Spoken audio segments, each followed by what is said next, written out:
welcome to the University of Tampa, Day 2 of the NCAA South Regional Division II Baseball.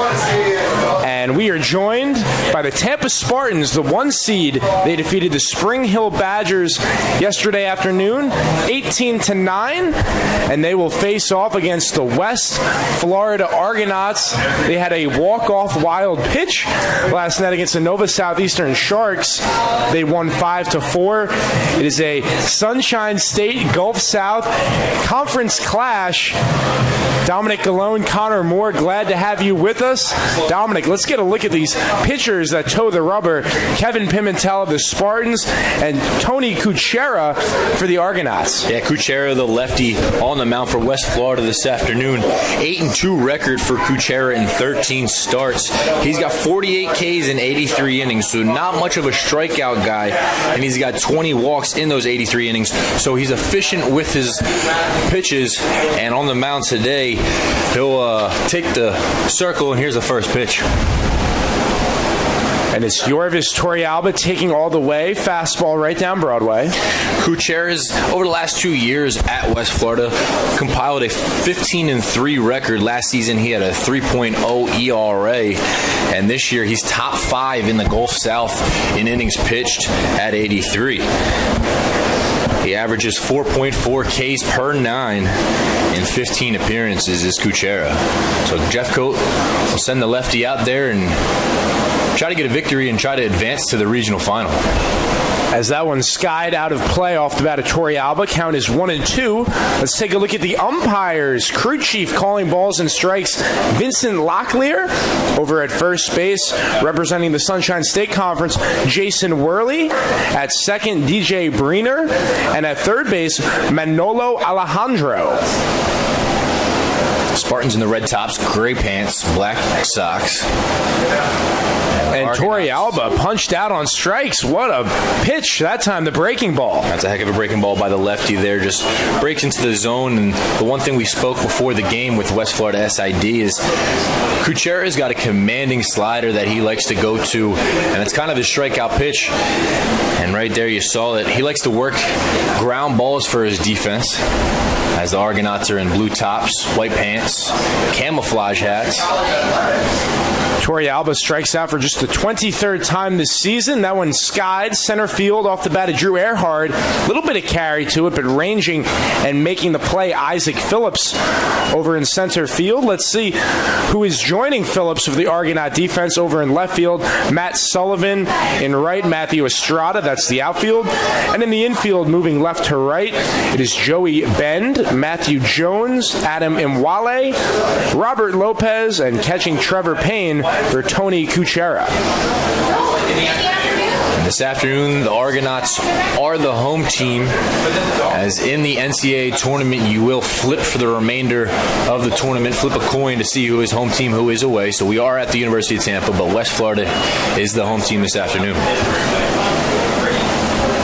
It will be Danny Servin who takes a first pitch strike. And Kuchera in the early goings of this game doing a fabulous job attacking the strike zone, causing havoc on these Tampa hitters. Little chopper right back to Kuchera. He fields. He makes the play. 1-2-3 first inning for West Florida. They're coming to bat. It'll be Matt Sullivan, Matthew Estrada, and Trevor Payne. You're listening live on TampaSpartans.tv. I knew that there was an opportunity to have my college paid for if I was good enough to play baseball at that level. That was going to make a big difference in my family. D2 baseball gave me an opportunity to play at a high level and to get an education that's going to be valuable for me throughout the rest of my life. I chose to take my experience of being a student athlete and pursue that within my career and to get a master's degree. If I wouldn't have had a baseball scholarship, there'd be no chance that I'm doing what I'm doing today. Being a champion takes more than talent, more than the perfect pass, more than using your head. Being a champion takes the spirit to always push harder, the ability to overcome any hurdle, and the fire to be the best.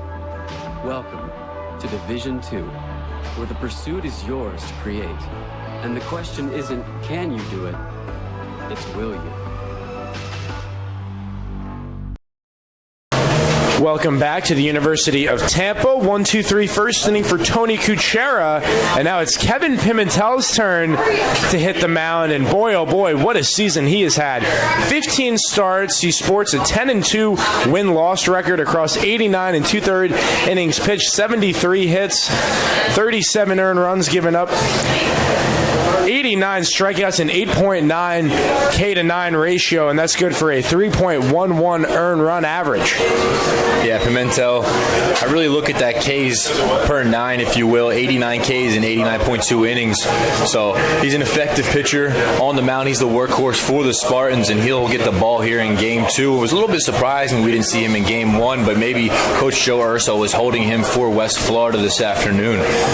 Pimentel spent his first 2 years at the University of Miami, where he racked up 33 appearances, 57 innings. His freshman year, he was the main reliever for the Hurricanes. He went 2-0 with a 3.67 ERA in 34 innings. So he's got a lot of experience, especially in postseason play, as the Hurricanes made it to the postseason in his freshman season.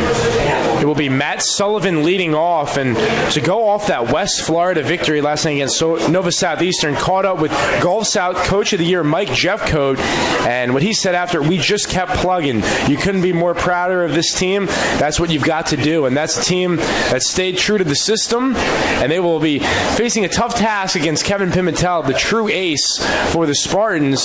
Sullivan is ready. Pimentel is ready. Vincent Locklear gives the A-OK, and the first pitch, swing and a miss. Yeah, you talked about the Argonauts just grinding last night to the victory. They trailed 4-1 going into the bottom of the ninth inning. They pieced together a couple base hits, and Nova Southeastern squandered the lead. And sure enough, West Florida came out on top on a wild pitch. And here they are this afternoon. Mike Jeffcoat, the head coach for the Argonauts, has secured his 5th Coach of the Year title in the Gulf South Conference in 14 years at the helm. He pitched in the Cardinals minor league system, so he brings plenty of experience to this West Florida ball club. Good morning, good afternoon, and good night. 3 pitches, wasting 0 time is Kevin Pimentel. That's good for his 90th strikeout of the season. That'll bring Estrada to the plate, sporting a 3.86 average, the best average on this West Florida offense. He got 66 hits and 171 at-bats. However, he's only got 5 doubles and 3 homers, so not much of a extra base hits kind of guy, but he's scrappy at the plate. And we were talking to the sports information director of West Florida earlier and mentioned Isaac Phillips batting cleanup. He has not been there most of this season, as he has yet to homer, so not the traditional cleanup hitter.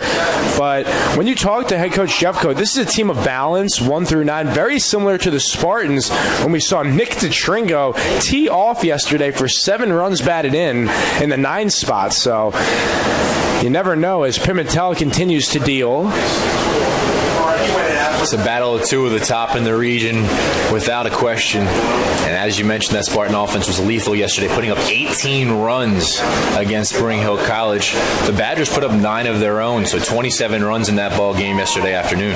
Backhand play by Earhart, throws to Perry for the 4-3 ground out. Pimentel effective early on here, going right at the batters. That'll bring up Trevor Payne. And Dom, you mentioned those 18 runs on 17 hits for Tampa yesterday, both season highs. I think if you're going to want to bring out the offensive explosion, this is the spot to do it in the NCAA tournament. First pitch, just a bit inside. Payne yesterday afternoon went 1 for 4 with a strikeout. Let's take a look at today's game time weather. It is currently 85, partially cloudy here in downtown Tampa. Feels like 87 with a 47% humidity. And we have a 3-game slate, of course. Following this game will be the Nova Southeastern Sharks and the Spring Hill Badgers. That will be an elimination game. As that one is served right field, does it stay fair? It does. And extra bases for Trevor Payne. It will be a stand-up double. And for Trevor, that's his 13th 2-bagger of the season. Yeah, so Payne just takes that one inside out, and it stays just inside the right field line. And in right field, Stevie Mangrum kind of gets caught up in in the corner a little bit and provides Payne with the easy stand-up double. And it just shows time and time again, the first two batters, Pimentel got ahead, but Trevor Payne found himself in a hitter's count, got a pitch over the plate, and he goes oppo with it for the stand-up double, and that will bring up the aforementioned Isaac Phillips in center field. Yeah, and you mentioned Phillips batting in the 4-hole, not something he's done at all this year prior to yesterday. During the first 10 games this season, he was batting .300 from the top of the lineup. Then Coach Jeff Coat moved him down to the 9 spot. And then yesterday afternoon, Coach had some kind of hunch, put him in the 4-hole, and Isaac Phillips started the rally in the 9th inning yesterday. So key move by Coach Jeff Coat, and ended up working out in the end. 1-0 from Pimentel. Heater right down the middle for a strike. Phillips a little banged up yesterday afternoon, made a diving play and messed up his shoulder a little bit. He's been battling a hamstring injury, so definitely a scrappy grinder out here for the Argonauts, a leader on the team, and this afternoon center fielder. Fouls that off of his foot that time, and worth mentioning, Don, we saw 2 games yesterday, but so many web gem plays on the defensive side. We have 3 games today, can only wonder what is in store. Oh yeah, we saw some highlight reel plays yesterday afternoon. We saw a robbed home run. We saw a diving catch into the bullpen. So stay tuned for the rest of the afternoon. We'll have the 3:30 elimination game, and then the 7 o'clock approximately game between the loser of this and the winner of the 3:30 contest. So stick around here at the University of Tampa. Come join us if you can. Beautiful afternoon for some baseball. As Phillips stays alive that time, filthy pitch by Pimentel as it was tailing out of the strike zone. Credit the Argonaut center fielder just to get a piece to extend the at-bat. I think it's pretty interesting, doing some research for this ball game, finding out how he was a reliever at the University of Miami. It's kind of interesting how he's able to extend the innings now, extend his arm, and able to go out here and pitch 6-7 innings a contest for the Spartans. So it's a 1-2 count. Pimentel and Servin agree on a sign. And the payoff from Pimentel. Another foul ball, this time towards the West Florida dugout. So Pimentel's last appearance came on May 10th against Florida Southern. Came into a relief role, a 1 inning. And he allowed 4 runs in that ball game. Not something that Pimentel normally does. The 3 previous outings, he went 7 innings apiece, earning a run in each of those contests. So looking to bounce back here this afternoon, get an easy ground ball in this one. And Pimentel works in and out of trouble. The Argonauts strand Payne at second base. We are through 1 inning of play. Nothing doing on the scoreboard. You're listening live on TampaSpartans.tv. Looking for tickets to an upcoming NCAA championship? Did you purchase tickets and can no longer attend? Buy or sell your tickets with other fans at the NCAA Ticket Exchange, powered by Prime Sport. Every transaction is secure and 100% guaranteed. Visit ncaa.com/exchange today. NCAA Division II Community Engagement is an initiative at all 25 national championships because student-athletes want to give back while competing for a national title. Over the course of the year, Division II student-athletes have an opportunity to leave a lasting impression in local communities throughout the country. Whether Division II student-athletes are volunteering at hospitals, schools, after-school care programs, foster homes, or retirement villages, they make a difference in the lives of others. In Division II, we rise to the opportunity and make commitments.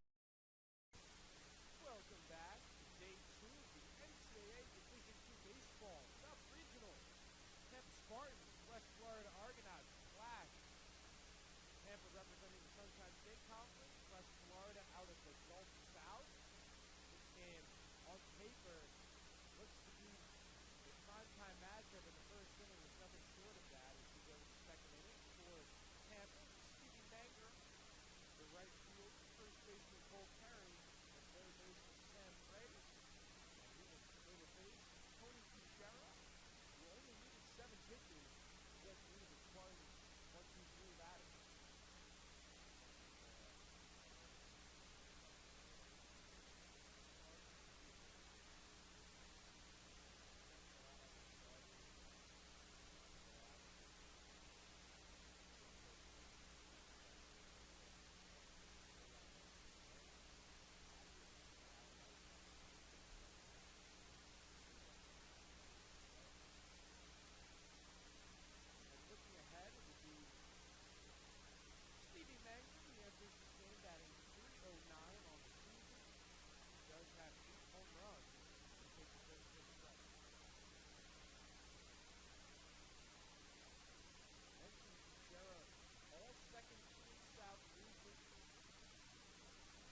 to win today. That one skied by Perry. Almost got a hold of that. And that just shows the pure strength of Cole Perry because he homered the straightaway center field yesterday. And that pitch, not a bad one by Gutierrez, was off the plate inside. He muffled that all the way. Let's take a break.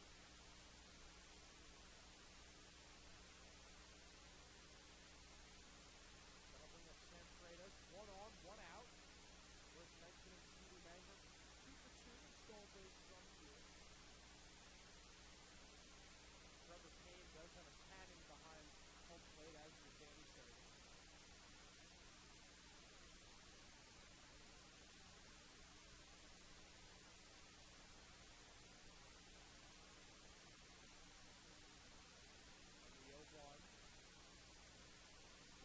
By Gutierrez, chopper to the right side, and Wale turns 1, trying to get 2, unable to do so on the relay.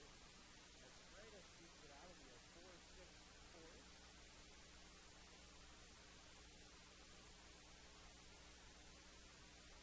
One designated hitter, Nick Durr.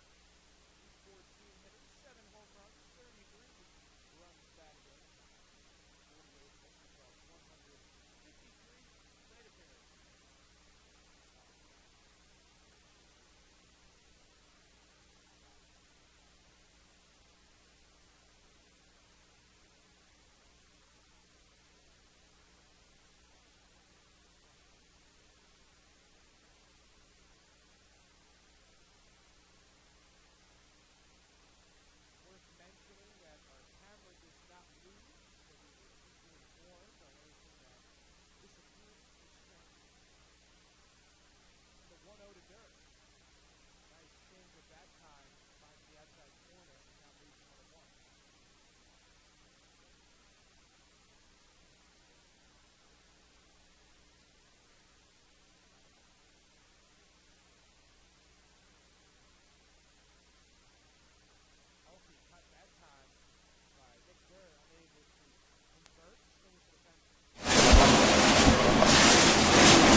No hits yet in this ball game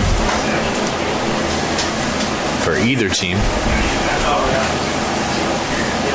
And now the 1-2 on its way. Durr skies that one foul over the screen. Heads up to anyone in Straz over there. Of course, playing at the University of Tampa, you have Straz dormitory, and you also have Morsani within view. So the skyline as well in downtown Tampa on display here in what is an exciting atmosphere, big crowd in attendance, and the payoff. On the move is Freitas, and he makes it in safely. So for Sam Freitas, he collects his 9th stolen base in 9 tries. Yeah, see the strong arm there by Payne on the breaking ball. Great jump by Freitas. Payne's throw not in time. So we have a 2-2 count. Sam Freitas at second. This is the second at bat for the Spartans with runners in scoring position. And let's see if they can cash in. Nick Durr has ideas of his 34th ribby on the year, but the southpaw for the Argonauts will look to make a pitch to get out of the jam. And that is strike 3 on the inside corner. The emphatic punch out by Vincent Locklear. We are through an inning and a half. We move to the second for the Argonauts. It will be Imwale, Lopez, and Farnell, 5-6-7 against Kevin Pimentel. You're listening live on TampaSpartans.tv. Looking for tickets to an upcoming NCAA championship? Did you purchase tickets and can no longer attend? Buy or sell your tickets with other fans at the NCAA Ticket Exchange, powered by Prime Sport. Every transaction is secure and 100% guaranteed. Visit ncaa.com/exchange today. These are your teams, your players, your community of fans. This is where they play, where they practice, where you cheer. At every meet, every event, every game. Your community is passionate, dedicated, supportive. You know the tension of a close game and the thrill of the win. So while you're cheering, keep an eye out for anything out of the ordinary. If you see something suspicious, say something to local. Welcome back to downtown Tampa, Florida. 0-0 ball game. We move to the bottom of the second inning, Tampa and West Florida.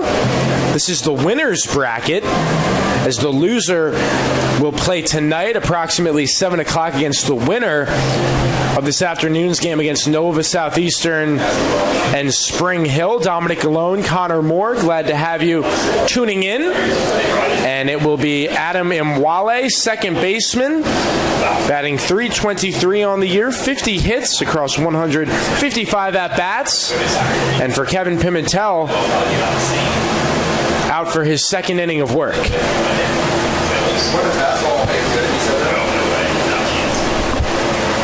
Fouled straight back, I would have had it. There was no netting there. The bare hand play from Dominic Alone here in the press box. What would have been? What would have been? Maybe a top 10 play on SportsCenter. Healthy crowd out here this afternoon. More Argonauts fans than there is Spartans fans. You did mention they are the home team for today's game, so they relayed that to their faithful fans. And a nice showing. 1-1 from Pimentel. Chopper backhanded by DeTringo. Strong throw across the diamond for the 6-3 put out. So DeTringo showing it off on the defensive side after showing off his offensive skill set yesterday afternoon. Collected 4 hits in 4 at-bats and a sacrifice fly. As you mentioned previously, 7 RBIs for DeTringo in yesterday's contest. He was a triple away from the cycle, so Nick DeTringo, the shortstop senior for the Spartans, able to do it on both sides of the ball. First pitch, a strike to Robert Lopez. Lopez is second on the team with 6 home runs, trails only Matt Sullivan, .290 hitter over at first base. He does, however, lead the team by 16 more strikeouts than his next teammate Joey Bendon K's, so Kevin Pimentel would like to get the swing and miss from the Big Bopper. He gets it that time, and it's a 1-2 count as someone was foul tipped into the glove of Danny Servin. Yeah, Coach Urso had to dip into the bullpen a little bit yesterday afternoon. Not exactly what he wanted to do, per se. And so now, today, you'd like to see Pimentel go at least 6-7 innings. And he's gone 6 innings in at least 6 innings in 11 contests so far this season. So definitely somebody you can rely on here in Game 2. Spartans started with Tanner Foster, went to James Reynolds, Cooper Krug, and John Pishman to get through the 9 innings. It is a 2-2 count. Marquee matchup. Pimentel fires just a bit low, and we have ourselves a full count. Yeah, we talked about yesterday, how the catcher can either make or break either a called strike or a ball. And in that case, the breaking ball, Servin kind of went with it and might have lost a strike there. That one's fouled out of play. 3-2 count. We'll try again. Both teams have a hit so far. They've both left one on. 8-9-1 for Tampa due up in the top of the 3rd inning. It's Blair, DeTringo, and Torrealba. Did he check his swing? It appears he did, and that's a free pass issued for Pimentel, his 31st of the year, and for Robert Lopez, his 40th walk. That'll bring up Mike Farnell, who, as of late, has been on fire the last month for the Argonauts. And yesterday, he got things going in the 9th inning. He was able to contribute for the Argonauts. Went 1 for 4 yesterday afternoon with 2 RBIs. First pitch outside from Pimentel. Farnell, he's a transfer from Murray State University, where he led the team with 10 home runs last season, so a power hitter at the plate.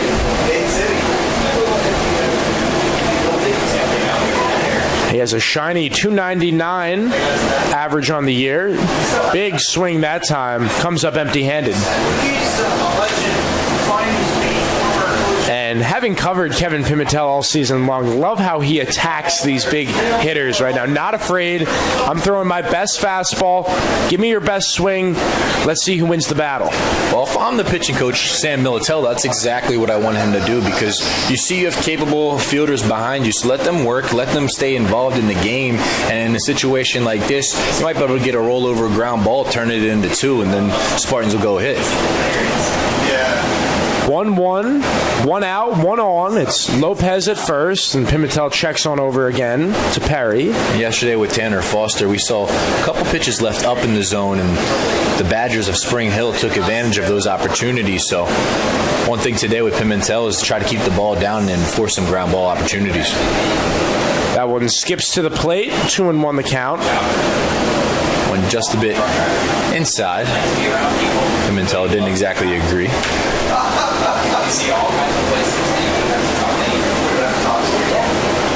So what's been something that stood out to you about Pimentel so far this season? I know you said his ability to go right at batters, but anything else you've picked up on? Is that one fouled off? 2-2 count, yeah, definitely. I think it's his ability. He's pitched now 91 innings, and he has 90 strikeouts. So pretty much he goes out there, gets those 3 outs in an inning. One of them is going to be a strikeout at the least. And he's kept the free passes down, even though he has issued a walk thus far. So the strikeout to walk ratio has been impressive. And what a senior season for Kevin Pimentel, as he will face a tough Argonaut lineup.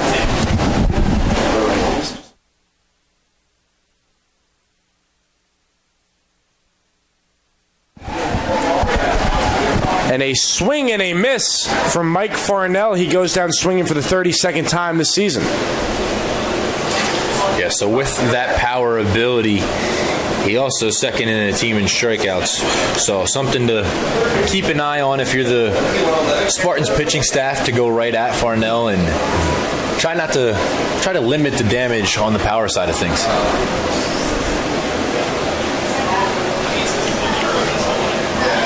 Two down, Lopez at first. Have to look at the pitch count, though, for Pimentel, now at 33 for the game.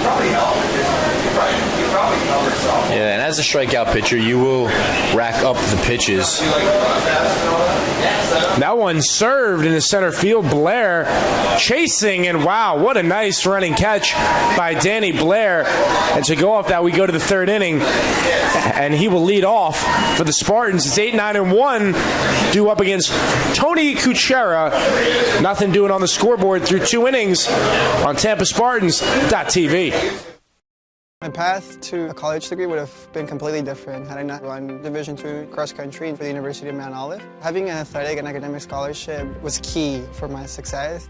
Our coaches were really helpful with balancing out my academics and athletics. I decided to attend graduate school because I wanted to become an athletic director. Receiving the postgraduate scholarship through the NCAA provided me with the flexibility to choose the school that I wanted. So now I know that I can accomplish any goal that I set for myself.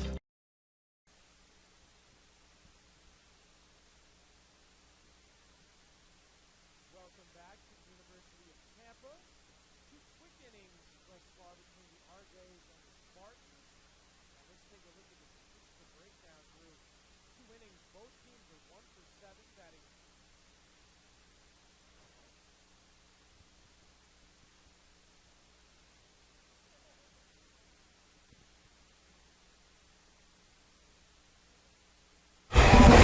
Welcome back to the University of Tampa. We are through 2 innings of work, and both pitchers have had little trouble with the opposing lineup, as both teams are 1 for 7 at the plate, batting 143. Both teams have struck out twice. Both teams 0 for 3 with runners on base and 0 for 1 with runners in scoring position. Dominic, does this game have the feel where the first team to score could very well be in the driver's seat the rest of the game? Well, you'd think so, but yesterday afternoon, both of these teams won their ball games after the opposing team scored first. Nova Southeastern scored in the first inning, scored 1 run, and Spring Hill scored 2 in the first. So not always the case, as both of these teams have shown they have some offensive production. So I wouldn't say the first team to score will win it, but I do think this pitcher's duel could come down to whoever catches a break here or break there, and maybe the first team to make a mistake could ultimately lose the ball game. So here's Danny Blair, lefty on lefty matchup, swing away, foul. He scored 4 times yesterday of the 18 Tampa runs. And the center fielder just has a knack for getting on base time in and time out, and his ability to be a threat on the base pass when he gets on. Yeah, and as we mentioned, between Blair and DeTringo yesterday in the 8 and 9 hole, they went 5 for 6 and scored 7 times. So a lot of production out of the bottom of the lineup, and that's all you can ask for in Coach Joe Urso. So it's a 1-1 count. Danny Blair digs in, slaps that one over to second. Routine play in Wale for the 4-3 ground out to Lopez. Tell you what, though, this West Florida team looks like they have a lot of swagger. They look they play really loose. You see them after a strikeout or a ground out, they whip the ball around, and that's something that Coach Jeffcoat really instilled in this culture, in this program, is to just go out there and have fun. He's an aggressive coach. He's a bold coach. He likes to play small ball, but the players really rally behind him in his 14 years at the helm for West Florida.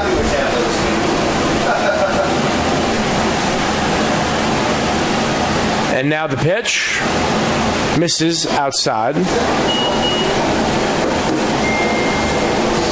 Tringo raised that batting average yesterday afternoon to 280 entering this contest, and 175 at bat, so he's top of the team in pitches seen.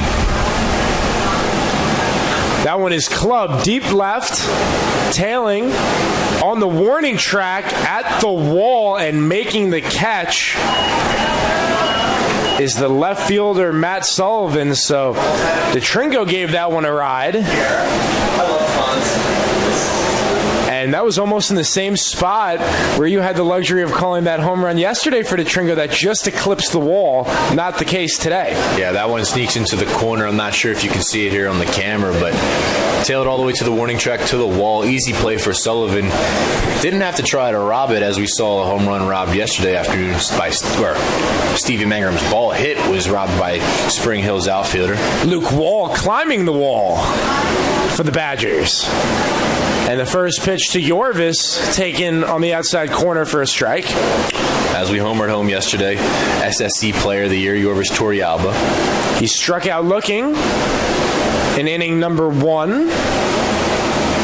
5-tool player is Mr. Torrealba. Takes outside. He has 21 stolen bases on the year. He's batting a robust .419, 11 home runs, 39 runs batted in, 75 hits, and he leads the team with 56 runs scored. Out in front of that pitch, and foul tipped into the glove of Trevor Payne, and it's a 1-2 count now with 2 outs. So you mentioned he's a 5-tool player. Which of those do you think he excels at most? Very difficult. I mean, if he can hit 400 at the next level, I think that is by far the most impressive. But 11 long ones on the year, nothing to shake your head about, as that one is just off the plate. Trying to thread the needle, Tony Kuchera. Yeah, he's got a solid build for a left fielder. If he could maybe fill up a little bit more, I'd be interested to see if that home run total will go up a little bit. And the payoff now. That one muscled off of the glove of Bend, and Torrealba thought about digging for 2, but now goes back to first base, and that will be scored a single. Yeah, great attempt there by Joey Bend, the third baseman. That ball was hit in the 5.5 hole. Would have been a tough play for Matt Jones or Joey Bend, but Joey Bend went full extension off his glove and trickled into shallow left field. And Matt Jones picked it up, tried to get the ball to second base, kind of overthrew, and a good backup there by Robert Lopez. To go off, Torrealba is a 5-tool player. He has 8 more stolen bases than anybody else in this game. So he is certainly a threat on the base paths.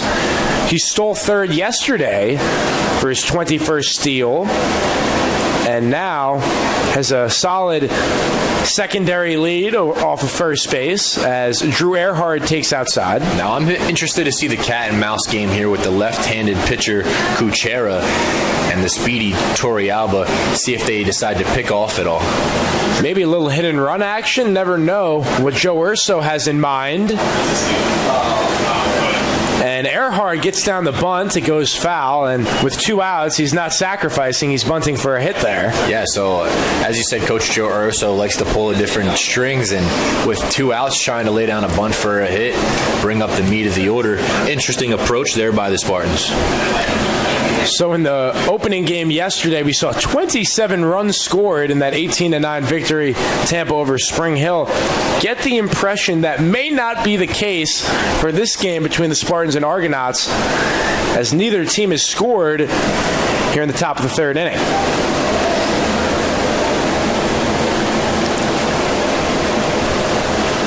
One is the count. Kuchera staring at Torrealba and eventually makes the throw. Yeah, the first move over there, not normally your best move. And kind of running off your high-scoring total of yesterday, you know, in a game like this might favor West Florida as they like to play small ball. So fighting for that run here, fighting for a run there, could end up favoring the Argonauts. Definitely, and it's a 1-1 count on the sophomore second baseman for the Spartans, and late time is granted, and Kuchera not happy about how late that call was. Yeah, not necessarily happy about that one. Sometimes you just like to get rid of it, but it just throws off your whole rhythm when you're in the approach to the plate and then all of a sudden have to stop that momentum. It's pretty strange for a pitcher. And a quick turnaround now, and another throw over to first. Can understand why Tony Kuchera wants to keep close tabs of Yorvis Torrealba. He is exceptionally fast, has the wheels, probably the fastest man in the ballpark today. And he has a fine lead over at first base, and he's on the move.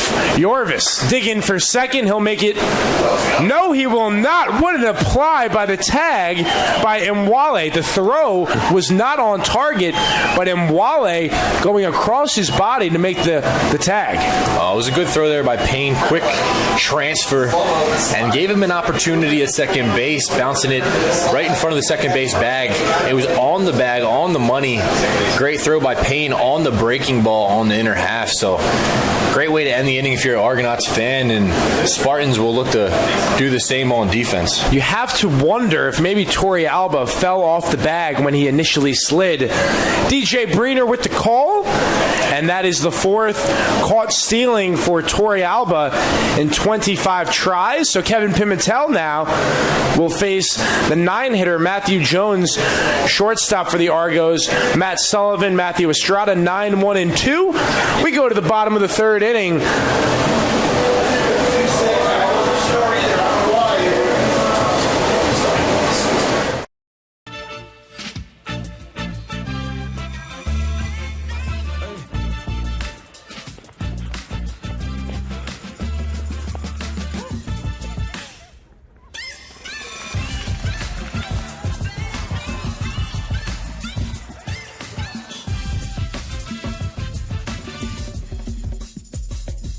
If you have the talent and dedication to succeed in school and in sports, we'll provide the opportunity. My path to a college degree would have been completely different had I not run Division II cross country for the University of Mount Olive. Having an athletic and academic scholarship was key for my success. Our coaches were really helpful with balancing out my academics and athletics. I decided to attend graduate school because I wanted to become an athletic director. Receiving the postgraduate scholarship through the NCAA provided me with the flexibility to choose the school that I wanted. So now I know that I can accomplish any goal that I set for myself. Yeah. Welcome back to the University of Tampa. 0-0 ball game, bottom of the third inning. Argonauts and Spartans in a Sunshine State Gulf South Conference clash. Kevin Pimentel is in a 1-1 count with Matthew Jones, shortstop for West Florida.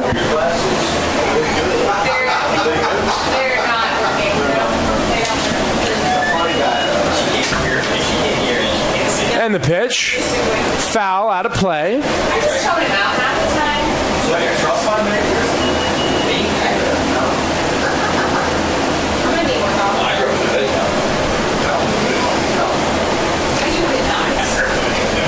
Dominic, what has been so impressive about these two pitchers in the early goings? I think we've mentioned it a time or two here is the fact that they're willing to go right at some of these batters and not back down, as that one's pieced in the center field by Matt Jones, the 9-hitter. He went down and got that, yeah. You're not trying to do too much with it and just putting the bat on the ball and letting the bat head do the work. So we will go back to the top of the Argonaut lineup. Matt Sullivan, he struck out in his first at-bat against Kevin Pimentel.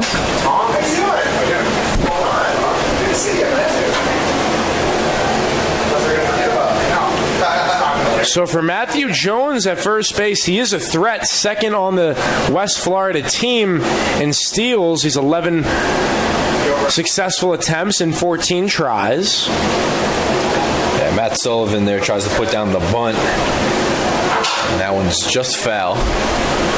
It was bunting for a hit halfway out the box when he made contact.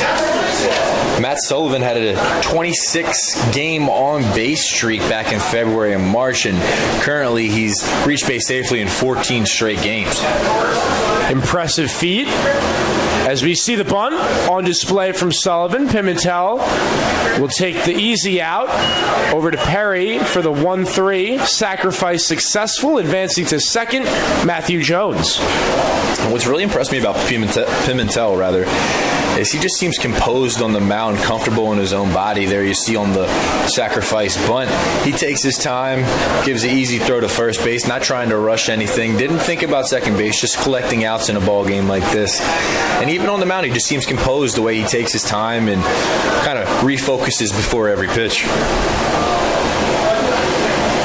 And we see Estrada. He grounded out to Earhart in his first at-bat. This is the second at-bat for West Florida with the runner in scoring position. Neither team able to muster out a hit with a runner in scoring position yet, as Pimentel delivers a first pitch strike. So we mentioned Matt Sullivan's on-base streak, but now Matthew Estrada has reached base in 30 straight games. So this West Florida lineup able to do it in every part of the order. A fine running catch. Running into the wall was Torrealba that time. And Estrada flies out to Torrealba in foul ground. 2 down. Matthew Jones at second for Trevor Payne, who has the lone extra base hit in the game thus far. Yeah, and Estrada there just trying to fight it off, ends up fouling it down the left field line into the bullpen area, but Torrealba had a great read on it, able to make the play as he ran into the wall, as you mentioned. It is the 41st pitch coming forward for Pimentel. And so I mentioned the last two batters have on-base streaks. Well, this is the king of on-base streaks for the Argonauts. 47 straight games he's reached base safely. So this is the man right here you want at the plate if you're a West Florida fan. Situation like this with 2 outs, runner on second base.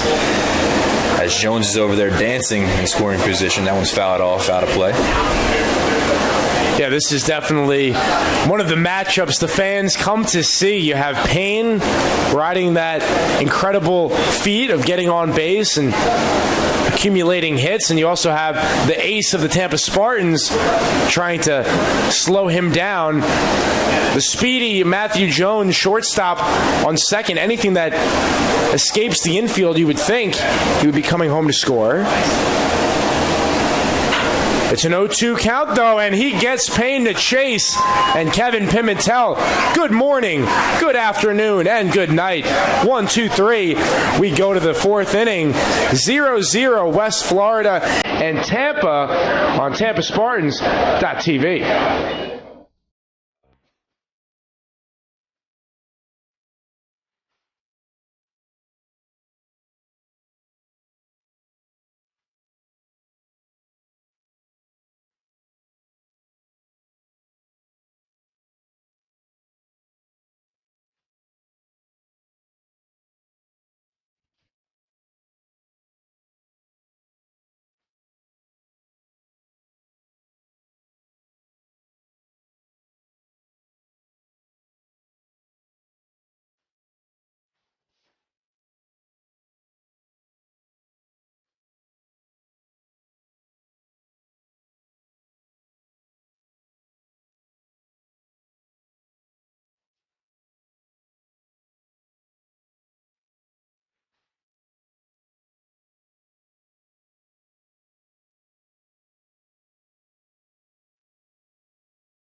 Welcome back to the University of Tampa.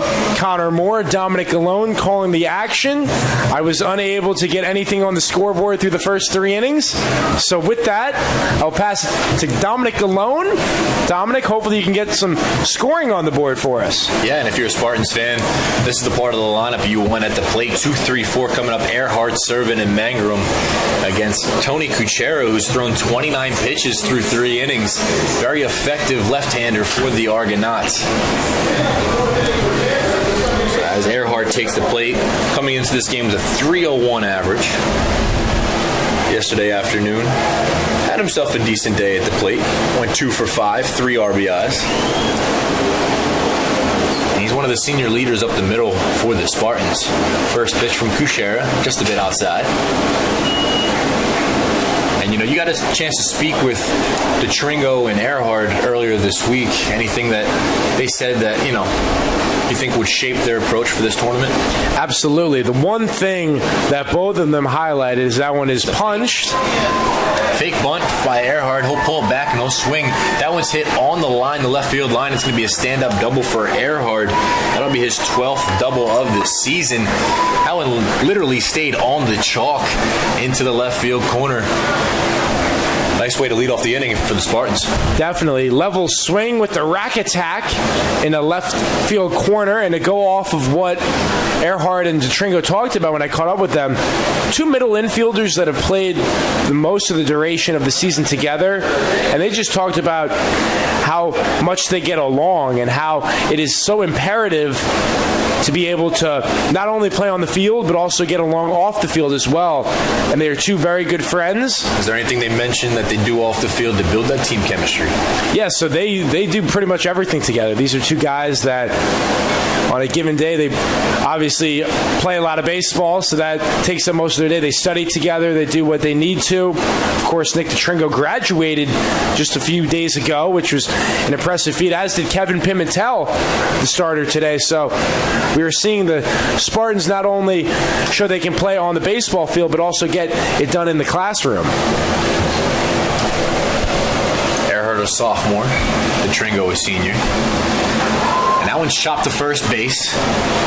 Able to, after he bobbles it, Lopez fields the ball and makes a nice play to Kuchera, who covers the bag, PFPs for the Argonauts. But Servin does the job moving the runner over to third base.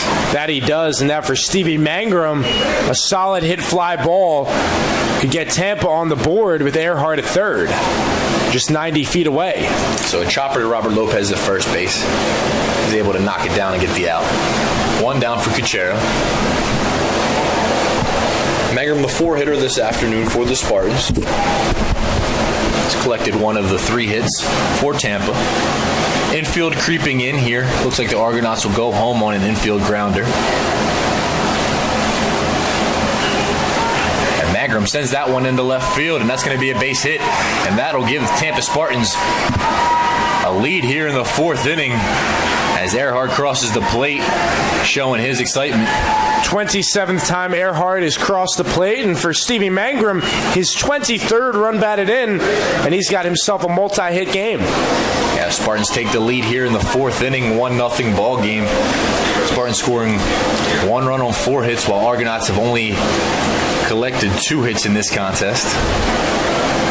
And as the top 4 batters for the Spartans have all 4 of the hits and 8 at-bats, Torrealba, Earhart with 1, and Stevie Mangrum now with 2. Kuchera comes set with Mangrum at first. Cole Perry at the dish. First pitch just a bit outside. And so Mangrum there with the infield in, able to punch it over the infield and into left field. That would be a big opportunity for the Spartans to be able to piece together a couple more base hits here, as that one's a called strike on the outer half. Both teams have had 3 opportunities with runners in scoring position. That Stevie Mangrum base hit, the first capitalization for either side.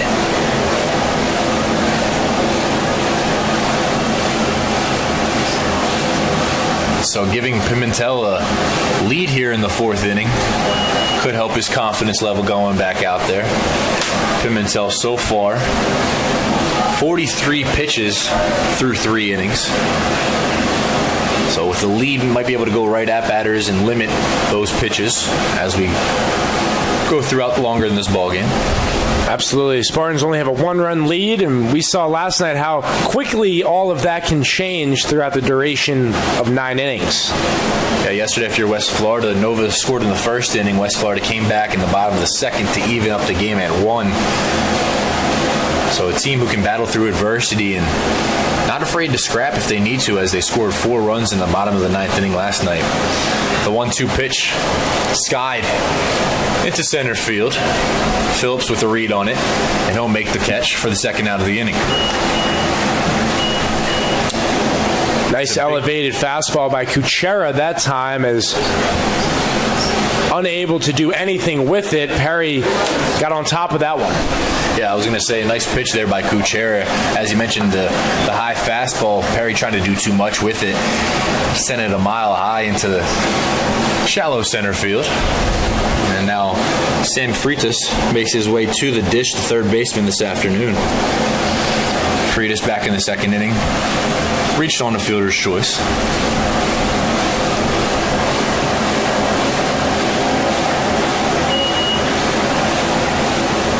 First pitch for a strike. Argonaut fans trying to get behind Kuchera. 1-run game here in the top of the 4th inning. Spartans lead it. 2 down with Mangrum at first. That pitch is fouled off. First base side out of play. Worth mentioning in the other South Regional over at Delta State, the Statesmen defeated the Emory-Riddle Eagles in the fashion of 5-1 yesterday. And for Emory-Riddle, they will play Eckerd in the losers bracket. Eckerd lost 6-1 to the Valdosta State Blazers. Tristan Cohn went the distance in that game. 9 innings, only gave up 1 run. Yeah, if you're Valdosta State, you love getting a complete game in the first game of the tournament. Saves your bullpen and puts a little bit of your mind at ease if you're the pitching staff, and being able to go through the rest of the tournament, not really have to worry about who's exhausted and who can go and who can't. 1-2 count, 2 down. And the pitch to Freitas is in the dirt. To follow off that, 3 of the top 4 teams in the South Regional were victorious yesterday. The only one, Eckerd, lost the 3 seed to the aforementioned 6 seed Blazers of Valdosta State. Eckerd was the SSC champion, as they took 2 of 3 from Tampa in the second to last series of the year. The 2-2 pitch. Freitas sends that one into right field. That's going to be a base hit. Rounding second, going to third is Mangrum. And heading to second is Freitas for a sliding double. And trying to extend it to home is Mangrum, but he's thrown out at the plate. Beautiful relay by the Argonauts. And that'll do it for the fourth inning, as Coach Joe Urso is at home plate talking to Vincent Locklear. But sure enough, that'll be the third out of the inning. Spartans grab 1 run and the lead in the top half of the fourth. We'll head to the bottom of the fourth, 1-0 Spartans. If I lose, I'll respond with respect. If I win, I'll back it up with humility.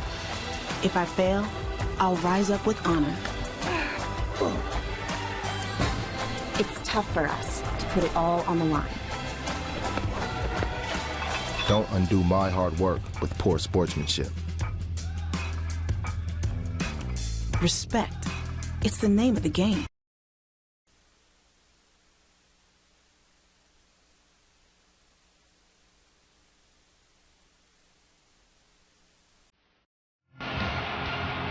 Get the best seats. Enjoy pre-game hospitality. Create memorable moments that will last a lifetime. Catch championship action in VIP style with the NCAA experience, powered by Prime Sport. Be a VIP. Visit ncaa.com/VIP today. There are over 480,000 college athletes. Only 2% would go pro. That means over 470,000 will not get a shoe contract. No autographs. No private jets. No fan clubs. No Hall of Fame inductions. Instead, they will walk away with something much more valuable.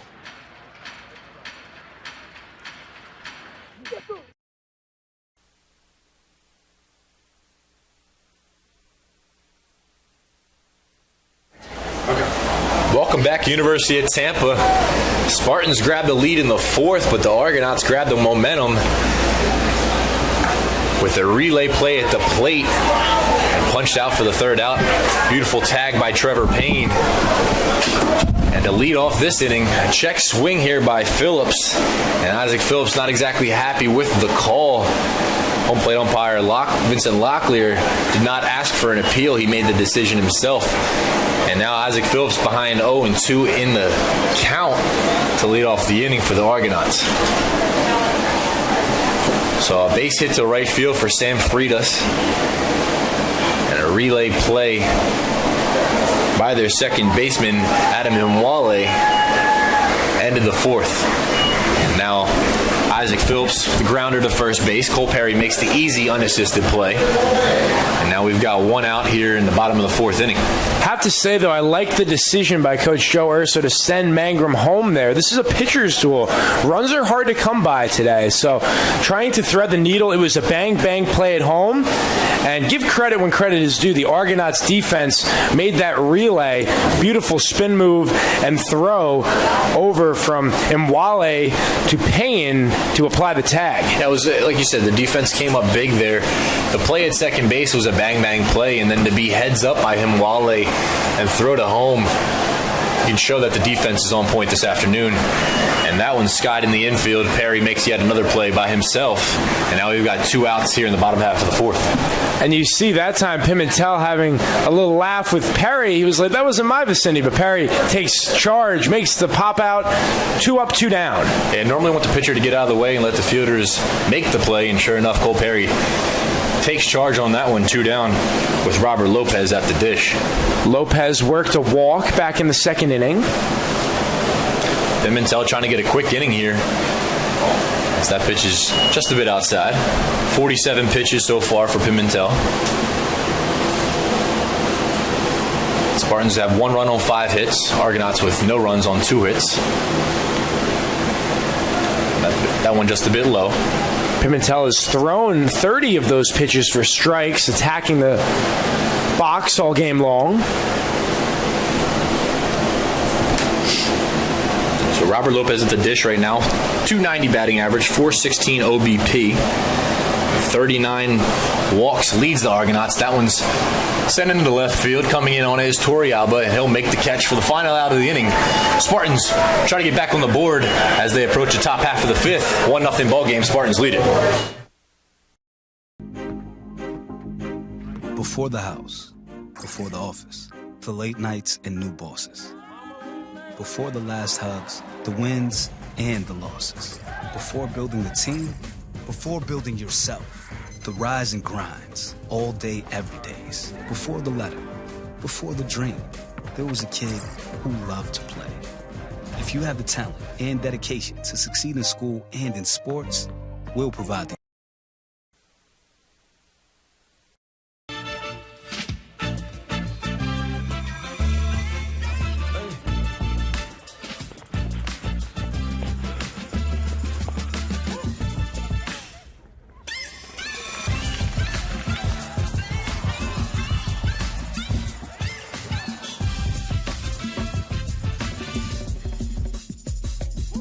If you have the talent and dedication to succeed in school and in sports, we'll provide the opportunity.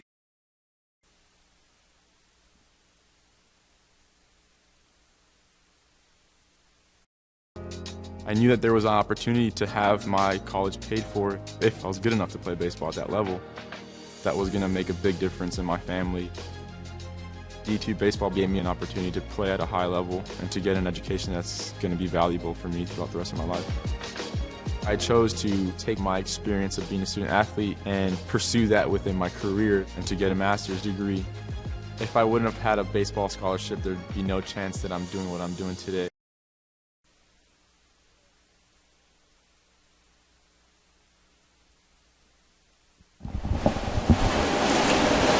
Welcome back, top of the fifth inning. Spartans lead it 1-0. As Kuchera makes his way back to the mound, and 42 pitches, that's his 43rd, just a bit outside. Kuchera's gone 4 innings, allowed 1 run on 5 hits, and he struck out 2 Spartans.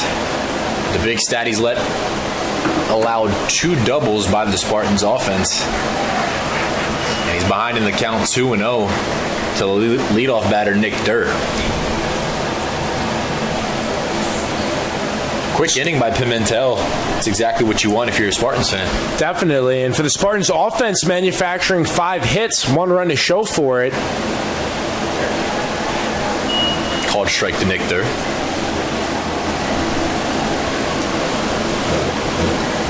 Nick Durr looking to rake. He's had a phenomenal season, predominantly as the designated hitter. That one's a called strike at the letters. Nick Durr not exactly in agreement. Starting to see a little bit of movement in the West Florida bullpen. Nobody's warming up yet, but just a little stirring going on. 2-2 count to Nick Durr, the leadoff hitter in the inning. And that pitch just a bit low and inside. Kuchera, full count here. Borderline pitch. That one could have went either way. Now have a full count.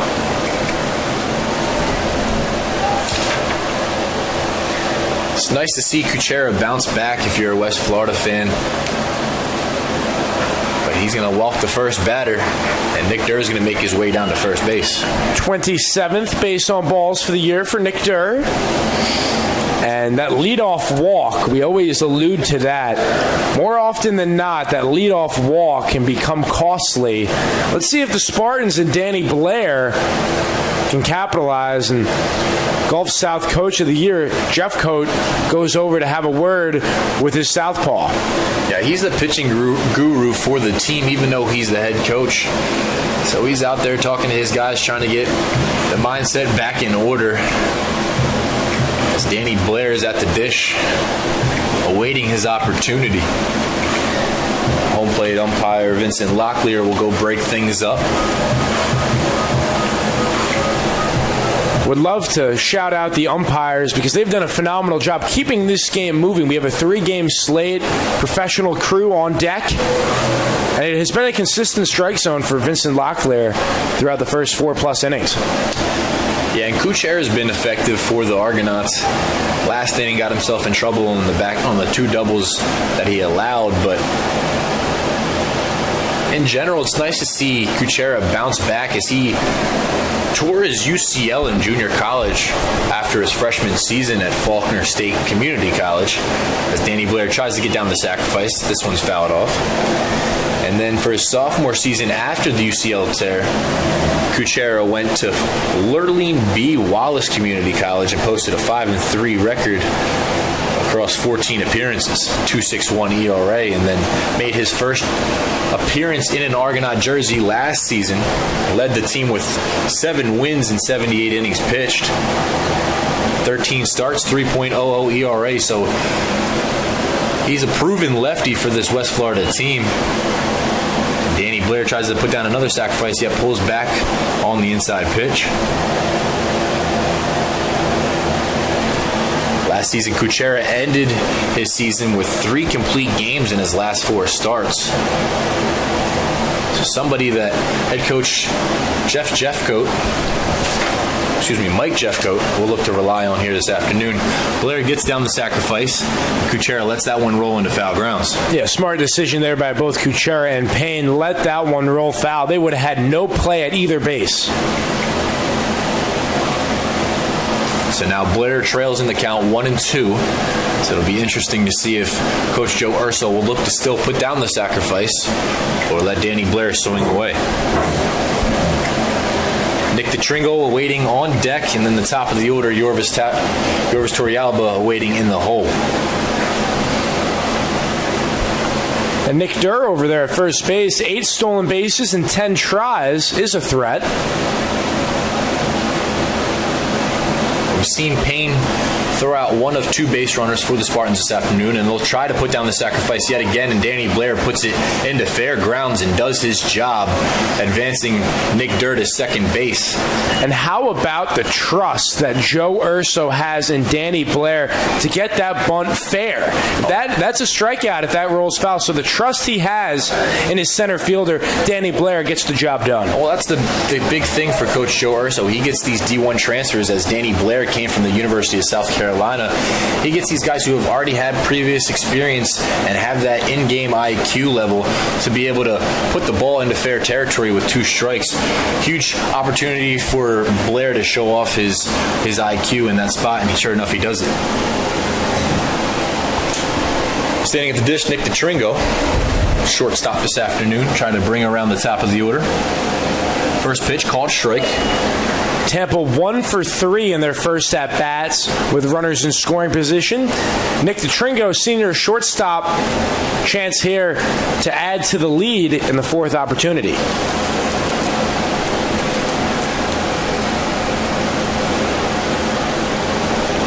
Kuchera comes set with 1 down. Durr at second. That one sent into left field. Sullivan has a read on it. He's underneath of it, and he'll make the catch. 2 down for West Florida. And the pitch count is in great shape for Kuchera. Now 54 pitches through 4 2/3. 2 strikeouts, 1 walk. Spartans have been able to get 5 hits, largely in part to 4 from the top 4 hitters. And one of them, Yorvis Torrealba, looking to build off that single he had in the 3rd inning. Yeah, and if you're Kuchera, you're not giving too many of these hitters too much credit. You're going right after them. And some of these Spartans are just sending lazy fly balls into the outfield. So if you're the Argonauts coaching staff, you're happy with what you're seeing so far. Torrealba lets that one go up and away. Torrealba 1 for 2 on the afternoon. As you mentioned, singled in the 3rd, struck out in the 1st. 1 of 2 strikeouts for Kuchera came at the hands of Torrealba. The 1-0 pitch, just a bit low. Torrealba in the driver's seat, 2-0. Dazzling duel right here. You have the Southpaw against the Sunshine State Player of the Year. Nick Durr at second base, 2 down, top of the 5th inning. And if you're Kuchera, you want to really go after this batter here because, as you mentioned, 2, 3, 4 coming up. Could get sticky situation if you're not able to get this final out of the inning. Called called strike on the inner half. That's that slider that he keeps going back to, an effective pitch for the Argonauts. It is, and Torrealba, expecting fastball all the way, was frozen by that pitch. That shows you how much of a quality pitcher Kuchera is. Behind in the count and being able to rely on the breaking ball. Solid work from Tony Kuchera. The 2-1 pitch in the dirt.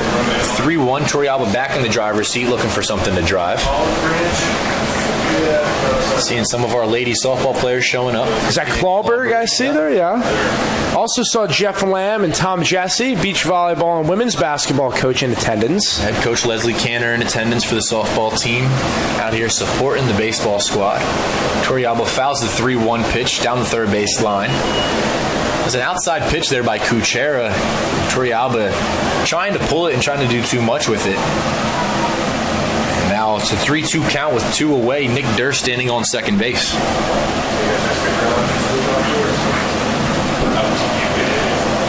Looking around the infield at the umpires, Jason Worley at first, DJ Breener at second, and Manolo Alejandro at third base. Been a solid umpiring crew for the 3 games so far. 2 more on slate for the rest of the day. Approximately 3:30 and 7 o'clock. Stay tuned, TampaSpartans.tv. The 3-2 delivery from Kuchera. Torrealba sends that one in the 5.5 hole. Coming around third base will be Nick Durr. And Sullivan won't even try to make the throw. Spartans grab a 2-0 lead on an RBI single from Yorvis Torrealba.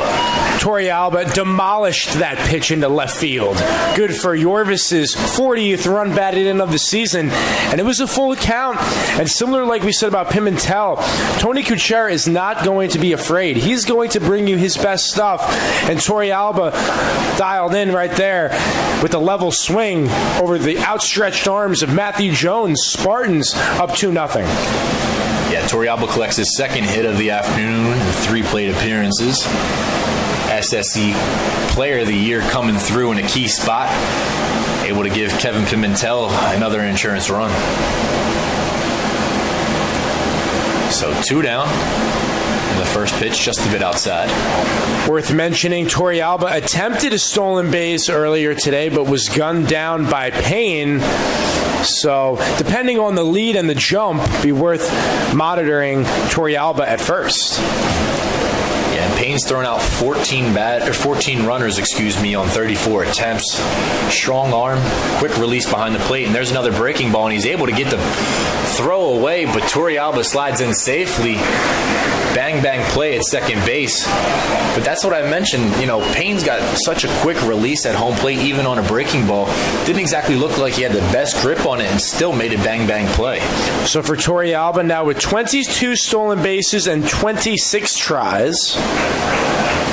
But now the runner in scoring position is a huge opportunity for the Spartans to add to the 2-run lead. As Drew Earhart stands at the plate, but Trevor Payne sees the key moment here, and we'll go take a second and talk to Tony Kuchera. And the difference in the game thus far, Tampa 2 for 5 with runners in scoring position. West Florida hitless in 3 attempts. And now for Drew Earhart, second baseman, already the 6th opportunity for the Spartans, who are hitting 6 for 17, 353 overall. Earhart doubled back in the 4th inning. Flew out to center in the 1st. So 1 for 2 in this contest, and he's ahead in the count 2-0 with 2 down. Starting to see some movement in the bullpen now. Lefty getting warmed up for the Argonauts. 2-0 pitch just a bit outside, and they'll try to appeal to first base, but he did not go. Drew Earhart ahead in the count 3-0. In a spot like this with your 2-hitter up, wonder if Coach Joe Urso will give him the green light with a 2-run lead. I'd say only a fastball right down Broadway you're swinging here. It has to be the pitch you like, and it wasn't, as that one hits the inside corner. Fine pitch by Kuchera. Yeah, with Danny Servin coming up next, and then the the hot-hitting Stevie Mangrum, who's 2 for 2 in this contest. I think that's a good decision by Coach to tell him to hold off a little bit. And we see the Nova Southeastern Sharks infiltrating the UT baseball field. That one's grounded to shortstop. Fielding it cleanly is Jones, and then making a one-hop throw to first. Beautiful scoop by Robert Lopez, and that'll end the top half of the 5th inning. Spartans score another run, take a 2-run lead, heading to the bottom of the 5th here on TampaSpartans.tv.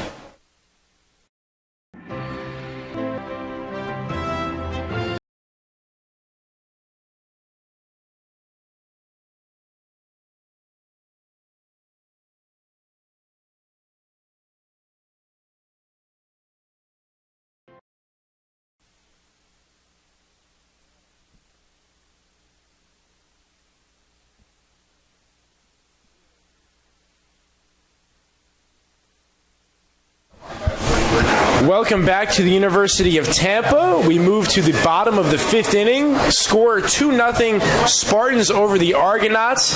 Connor Moore now joined by Joe Zamboni. Joe, what a game it has been thus far, and talk to us both about last night in that amazing comeback in the 9th inning for West Florida and what the feel is of the game thus far. Well, Connor, it's a great game. It's only getting better being up here with you, and I've been outside. I'll tell you, it's hot as heck out there.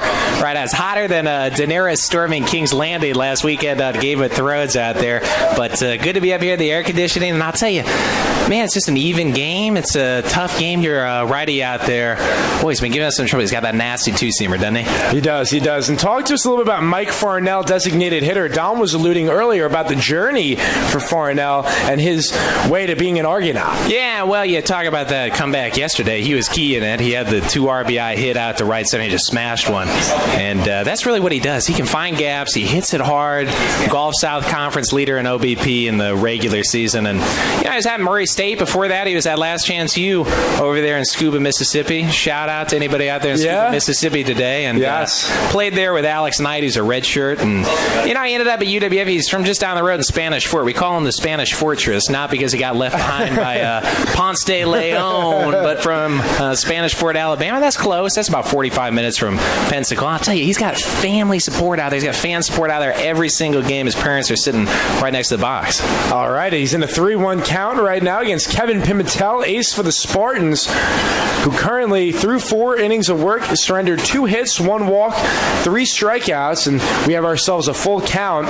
In other news, Joe, you're very familiar with the Gulf South. We see Delta State trailing Valdosta State 1-0 after 1. Yeah, I'm not surprised about those two teams. Yeah, I'm not surprised. I'll tell you, Valdosta, boy, they had Delta State on the ropes in the semifinal game of the GSC tournament. 1st and 3rd, down by 1. They had rallied back, ended up leaving 1st and 3rd, I think, on a long flyout. So they had, I think, 2 walk-off wins in that tournament, and I kind of felt like, boy, you don't want to see Valdosta State. You'd almost rather see Delta State in a regional just because of how hot they are, and they're fast. I'll tell you, they are frenetic as heck. There's Farnell. How about that, baby? The liner in the left field. Torrealba plays it on a hop, and there's your base hit for Mike Farnell, who's now 1 for 2. And that's where he's most comfortable. He goes to more 3-2 counts. This guy's been more full houses than Dave Coulier and John Stamos, okay?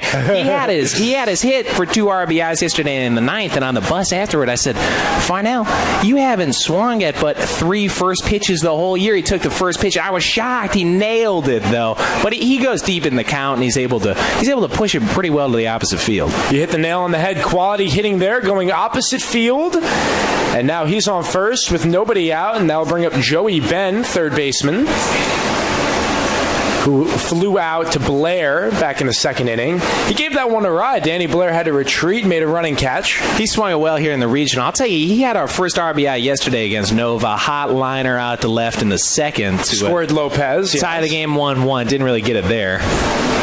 As Drew Earhart makes the catch for the first out in the bottom of the 5th inning. But I'll tell you, if he comes back to life, Joey Ben hit .325 last year. Hit .300 each of his first 3 years of college ball. That's including junior college. But, boy, every time we needed a clutch base hit last year, he got it. And if he can find that form again a little bit in this regional, we might be set.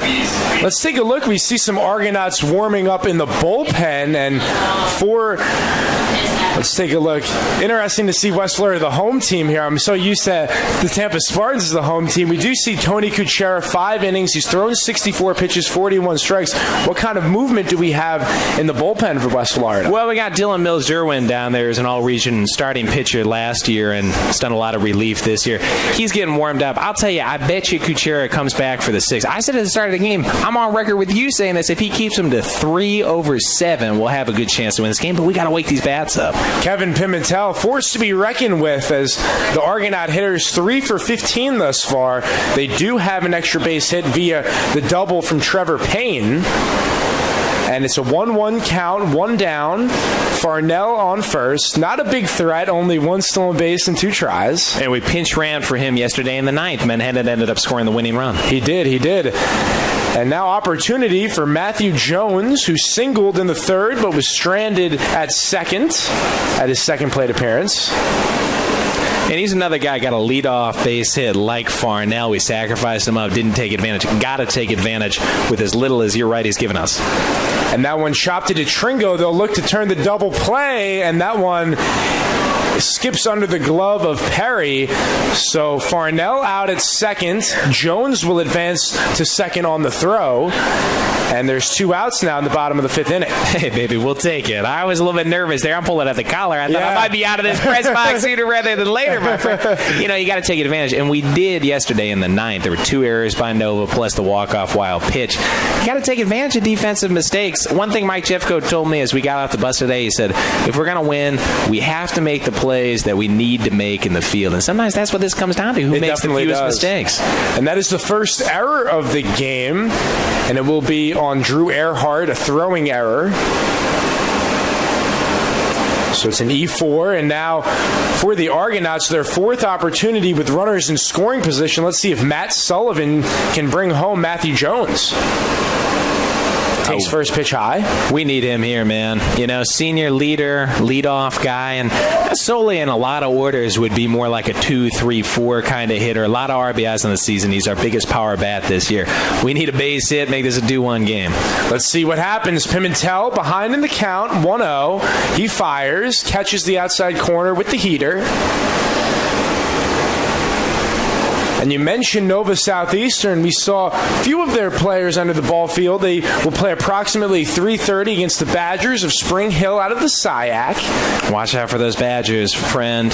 Play like Badgers, fight like Badgers. Look Frank Sims, he's been their head coach time and time again. Boy, 4 decades. Is that one foul back? 1-2 the count.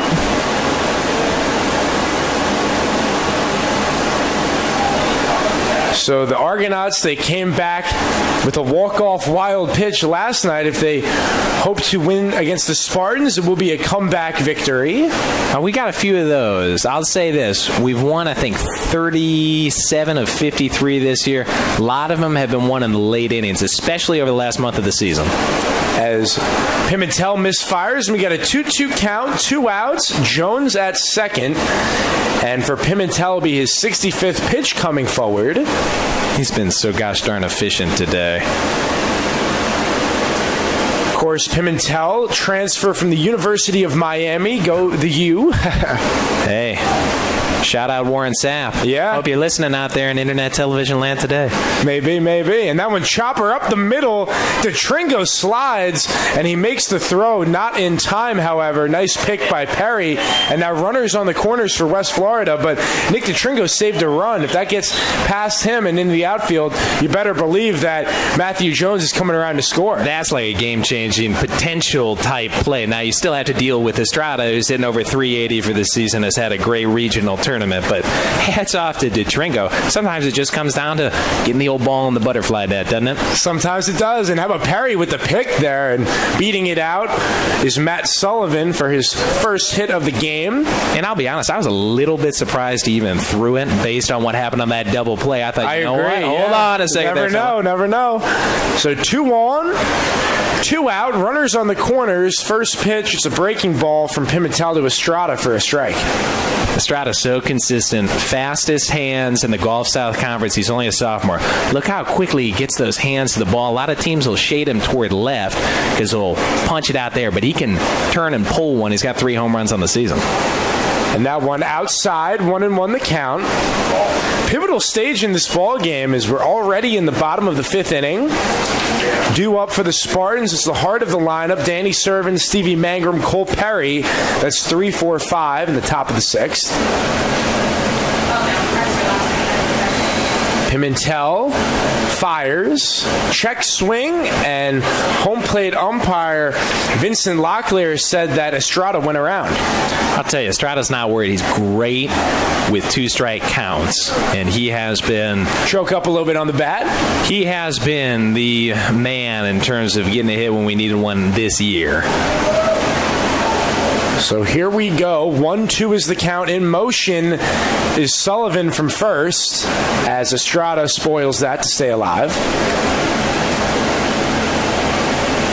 And like you said, that's all it takes sometimes, making those pitchers work, throw extra pitches, and you hope for a mistake over the heart of the plate. We hope so right now, I'll tell you that much. All these West Florida faithful. This is a hometown kid right here, Matt Estrada. He's from Pensacola, went to Pensacola Catholic High School, and he's a hometown hero, man. They call him Matty Ice because he's got it in his veins. Little Matt Ryan comparison there, Atlanta Falcons. Hey, 2017 Matt Ryan. Right, yeah. And the 1-2 from Pimentel. Served into center field. Blair coming on. He will make the play as the West Florida Argonauts strand 2. We move to the bottom. Check that top of the 6th inning. Joe, thanks so much for the time. Hey, Connor, thank you, man. A lot of fun, and keep doing a great job. Everybody out there saying, hey, this broadcast has been great so far. Appreciate it. Thanks, Joe. And we move to the 6th inning. You're watching live on TampaSpartans.tv. These are your teams, your players, your community of fans. This is where they play, where they practice, where you cheer. At every meet, every event, every game. Your community is passionate, dedicated, supportive.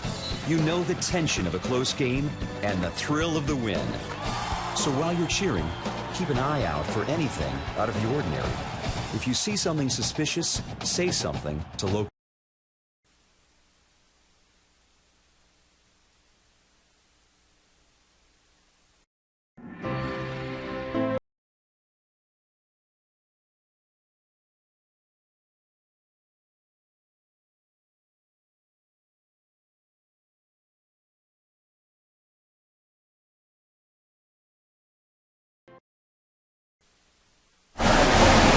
Welcome back to the University of Tampa. We have played 5 innings. We move to the 6th. It will be Spartan catcher Danny Servin taking a first pitch strike from Tony Kuchera. Thus far, both teams have had 18 at-bats, 6 hits for the Spartans, 4 for the Argonauts. Both teams have 1 walk as Servin crushes that left field, going back, and that will one hop off the wall, digging for a double and sliding in safely. Danny Servin, good for his 13th double of the season, and he smoked that one into the left center field gap. So the Spartans get the leadoff runner in scoring position for their 7th opportunity. And it'll be Stevie Mangrum, who has already brought home one of the Tampa runs, working on a 2-for-2 day.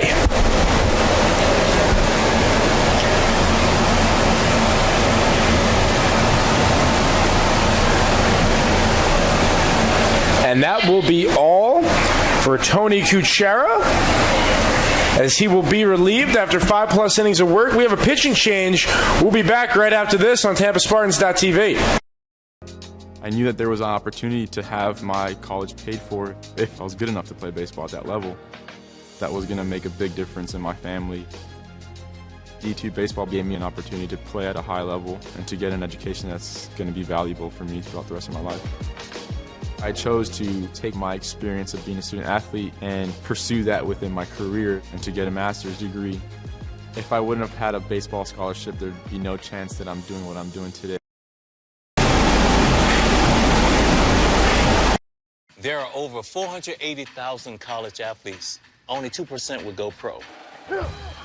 That means over 470,000 will not get a shoe contract. No autographs. No private jets. no fan clubs, no Hall of Fame inductions. Instead, they will walk away with something much more valuable.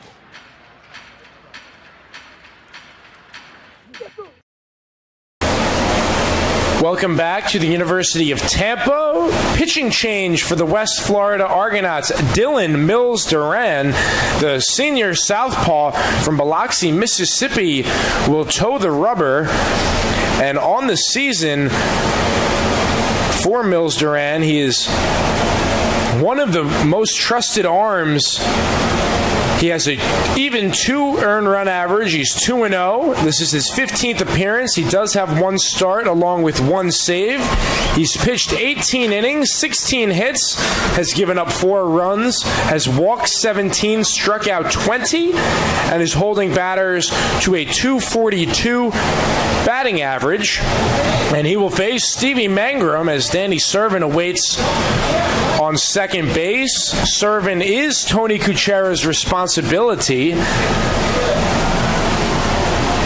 And as of now for Kuchera, he pitched 5+ innings, gave up 7 hits, 2 runs, 1 walk, 2 strikeouts across 21 batters, surrendered 3 doubles, 66 pitches, 43 for strikes. And as of now, on the hook for the loss, but a lot can change. Watch out. Mangrum takes up an in.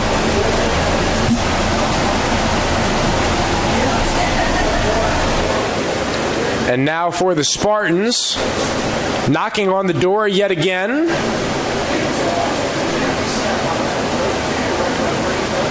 Nice stop by Trevor Payne behind home plate.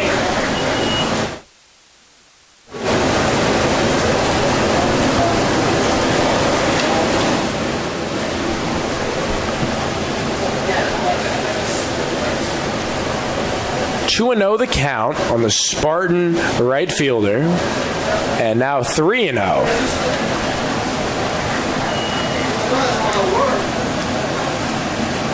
So for Tampa, a chance here to open this game up, tack on some insurance runs, and that's a 4-pitch walk to Tampa's cleanup hitter Mangrum. So 2 on, nobody out for Cole Perry. Perry has flown out twice to Isaac Phillips in center field.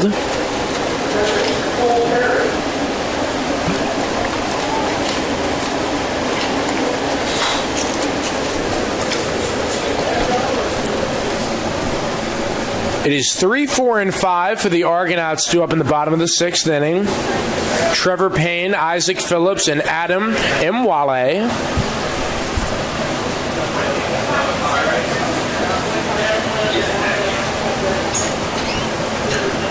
Perry is ready. Mills Duran is ready. Vincent Locklear gives the A-OK, and bunting is Perry, fielded by the pitcher. The throw is on a hop, and a fabulous pick by Robert Lopez at first to record the out. Sacrifice successful. Servin to third, Mangrum to second with 1 down.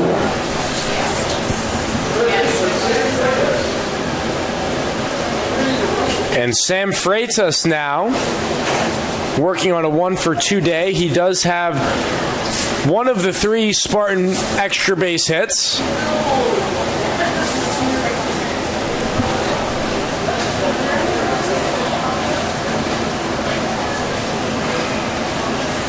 First pitch from Mills Duran upstairs. And we will get a live update from Cleveland, Mississippi, as the Blazers of Valdosta State lead the Statesmen of Delta State 2-0 in the top of the 3rd inning. Both the West Florida Tampa game and Delta State, Valdosta State, both winners brackets in the South region. The 2 games at 3:30 expected to start. Spring Hill against Nova Southeastern. And at Delta State, it will be Embry-Riddle and Eckerd going head-to-head. 2-0 count on the Spartan third baseman. That one is sent on right field, going stretch to the warning track at the wall, and that will be a sac fly for Freitas coming in to score. Servin advancing to third, Mangrum. So Freitas gave it a ride to right field, and at the end of it, the Spartans find themselves in a 3-0 lead.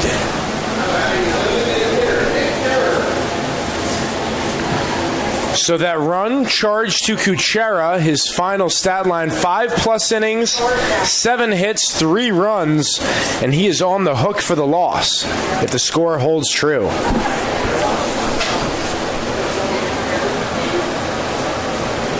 Opportunity for Nick Durr, who hits one back to Mills Duran. Routine play makes the throw. So the Spartans will strand Mangrum at third, but not before a sac fly for Sam Freitas that scores Danny Servin. Spartans add one more. We head to the bottom of the 6th inning. Tampa 3, West Florida 0. You're listening live on TampaSpartans.tv.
Welcome back to the University of Tampa.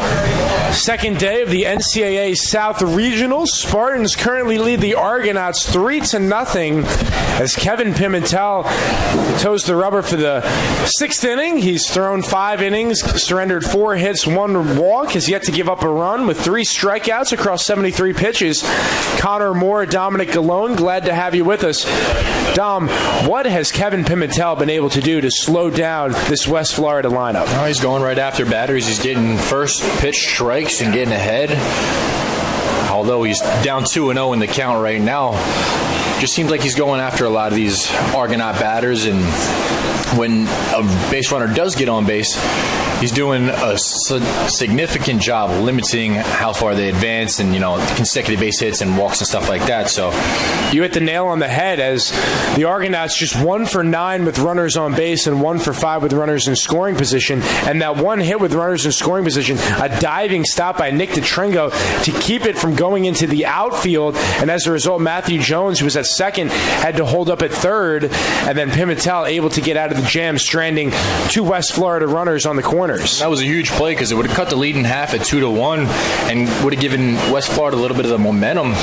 But like you said, DeTringo cutting off that run is a huge spot for the Spartans, and then they were able to tack on another run in the top half of the 6th inning, taking the 3-0 lead here into the bottom of the 6th. So like I said, Pimentel, limiting the consecutive base hits or the walk after a walk. He's only got 1 walk so far, so something he's really doing, being effective today, going right at batters and only allowing 4 hits on the afternoon. The 2-2 from Pimentel, slow roller to Earhart. He fields, throws to Perry for the 4-3 putout, and that will bring up Isaac Phillips.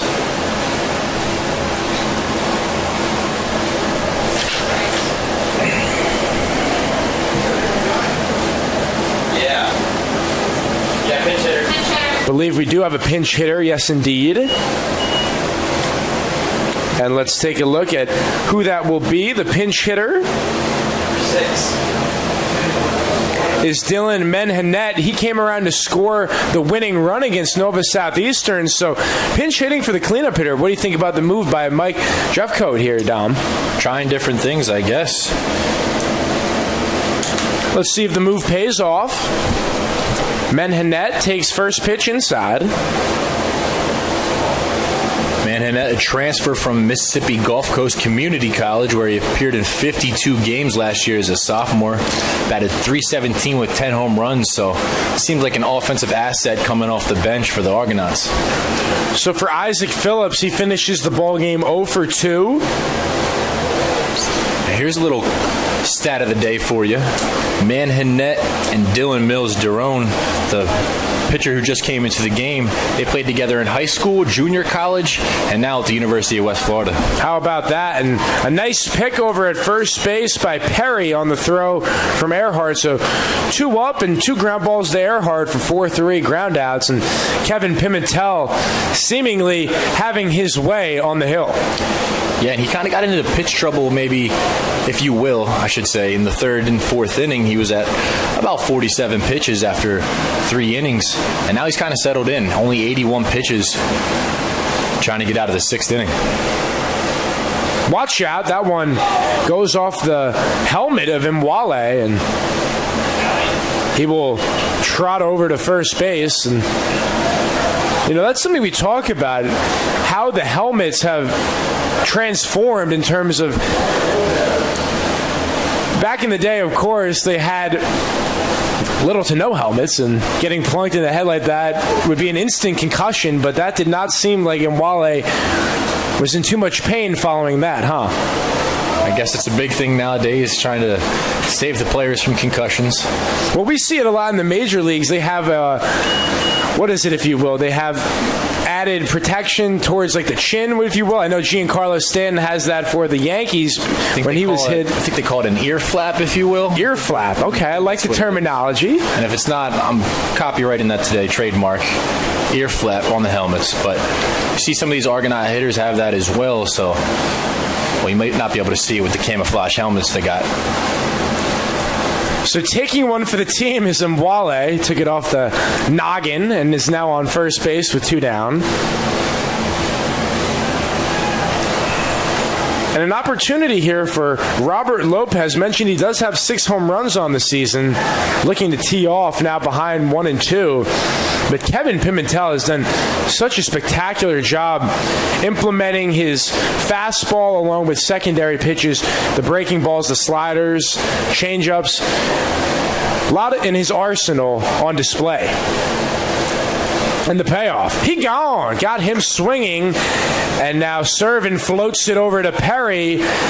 And Pimentel is through 6. A quality start. 6 shutout innings as we head to the 7th inning. You're listening live on TampaSpartans.tv. My path to a college degree would have been completely different had I not run Division II cross country for the University of Mount Olive. Having an athletic and academic scholarship was key for my success.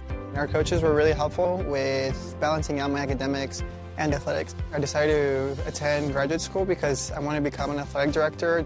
Receiving the postgraduate scholarship through the NCAA provided me with the flexibility to choose the school that I wanted. So now I know that I can accomplish any goal that I set for myself.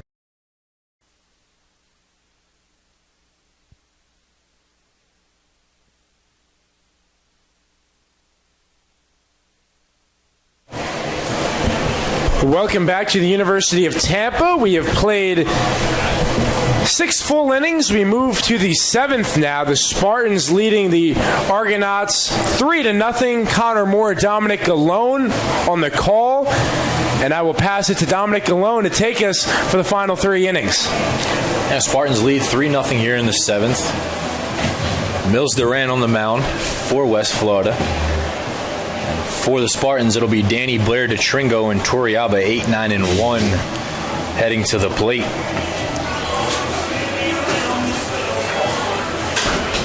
It's a key spot for the Spartans, trying to get some more insurance runs.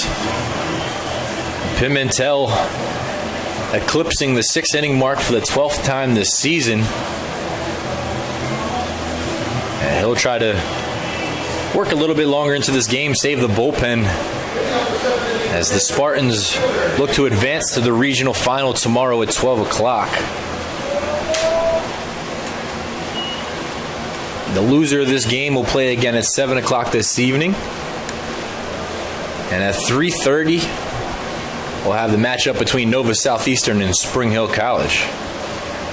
First pitch to Danny Blair, just a bit outside. Danny Blair with the sacrifice in the 5th and ground out to second base back in the 3rd.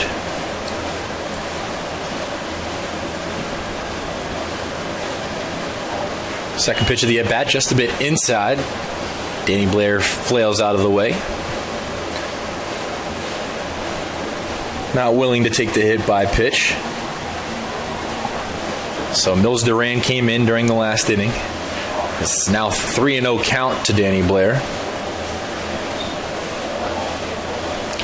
Mills Duran came in, allowed a sacrifice fly, which got charged to the starter, Tony Kuchera, as Mills Duran gets a called strike on the outer half. Mills Duran walked one batter last inning. Defensively, we got some substitutions. After the pinch hitter last inning, Manhanette will move to left field. Sliding over to center will be Matt Sullivan, as Danny Blair makes his way down to first base after a leadoff walk. We'll bring Nick DeTringo to the dish. The MVP of yesterday's game, 4 for 4 with 7 RBIs and a sac fly.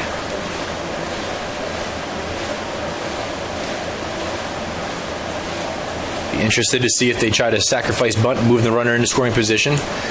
He will attempt but pull back on the ball.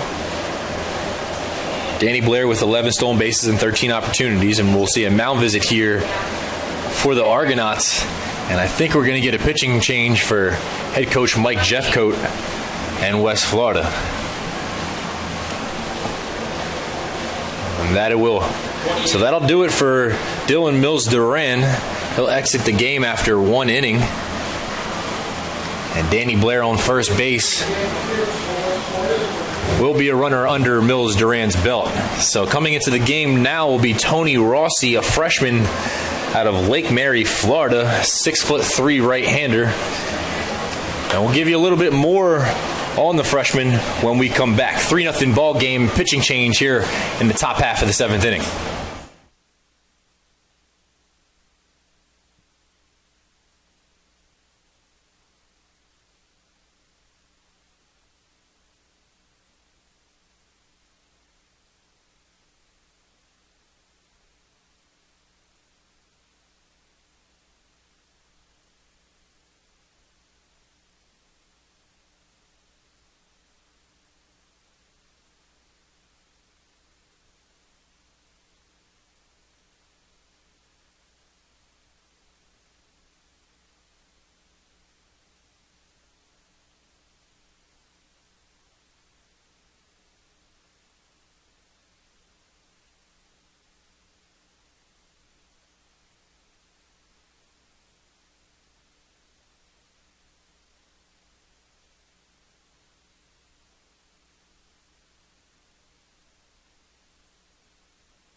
Welcome back to the University of Tampa, 3-0 ball game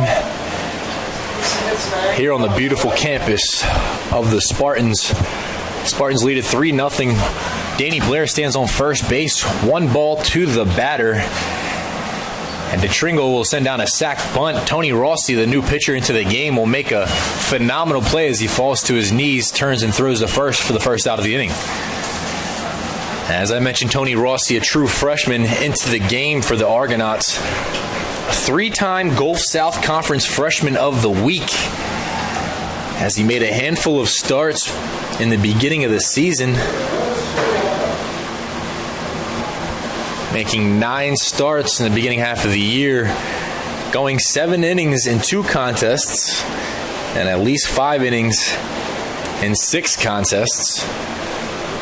And he's came out of the bullpen and made 7 appearances out of the pen, so a versatile player for the Argonauts. First pitch is in the dirt to Torrealba. Yorvis Torrealba 2 for 3 on the afternoon, 2 singles and an RBI. The leadoff hitter for the Spartans this afternoon. So I mentioned Tony Rossi with the 3 awards this season in the Gulf South Conference. I'd say his biggest appearance of the year came against Valdosta State back on March 16th. He went 7 innings and allowed 1 earned run on 3 hits. However, he walked 5 batters. He went 111 pitches in a 9-1 victory over the Blazers.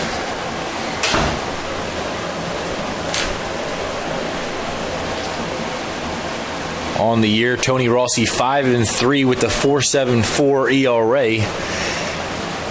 As he falls behind in the count 2-1 to Yorvis Torrealba.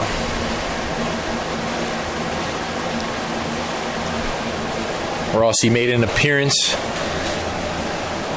last night against Nova Southeastern, pitching an inning, allowing 2 hits, striking out 1, walking 1. He only threw 18 pitches last night, and he ended up with the W in the contest after the Sharks squandered the lead in the bottom half of the 9th inning. Rossi comes set, 2-2 count with 1 away, and the pitch low and away. Trevor Payne, making a nice stop behind the plate.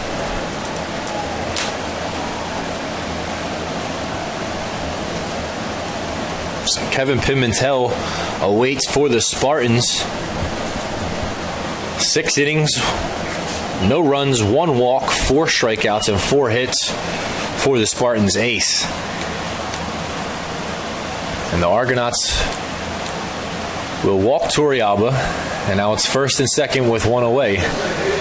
Trying to set up the ground ball double play as Drew Earhart steps to the plate.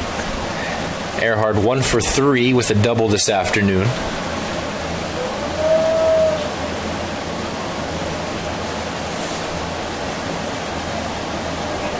Earhart doubled, came around to score in the 4th inning to give the Spartans a 1-run lead. He'll take first pitch for a called strike.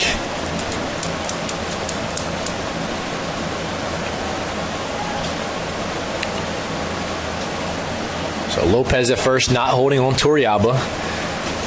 So the SSC Player of the Year should get a decent jump. Earhart takes ball in the outer half. Danny Blair at second. As Connors mentioned frequently in this ball game, it's been about the runners on base. The Spartans are 3 for 11 in those opportunities compared to the Argonauts, only 1 for 10 with runners on base. Spartans have worked 4 walks in this game. And Earhart sends that one a mile high. It'll be an infield fly. Third baseman Joey Ben can't see it, so Matt Jones will come in and make the catch. Good communication by the Argonauts defense. And now 2 away as Danny Servin steps to the plate, the 3-hitter for the Spartans.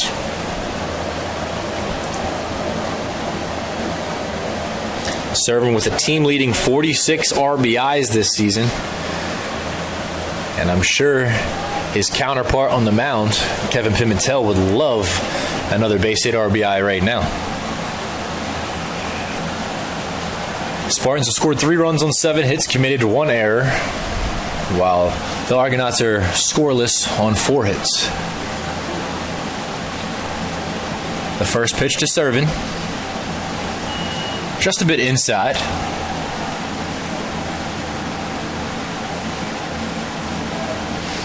So yesterday, Spring Hill put up 9 runs against the Spartans. And Nova Southeastern put up 4 against West Florida. This one, a little bit more of a low-scoring affair, 3-0 contest. As Rossi falls behind in the count, 2-0. Pimentel along the left field line now, just getting loose. So we will see him come back out for the 7th inning. The 2-0 pitch. Serving, chops that one foul territory, left field line.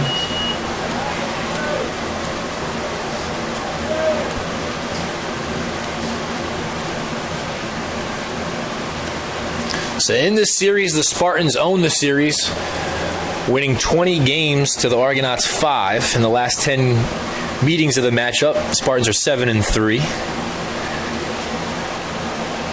The last time these two schools met was February 16th back in 2018. Spartans took a 10-6 victory in Pensacola. As that pitch is inside, 3-1 count, 2 runners on, 2 out. And these teams have met 4 times in the postseason, this being the 5th. And they've each won 2 games apiece in the NCAA tournament against each other.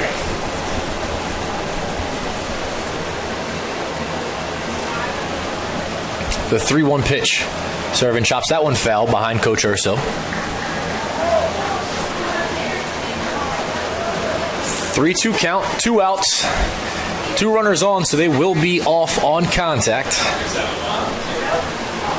And with the wheels of Yorvis Torrealba, I can see him scoring on a ball hit to the gap or down the line.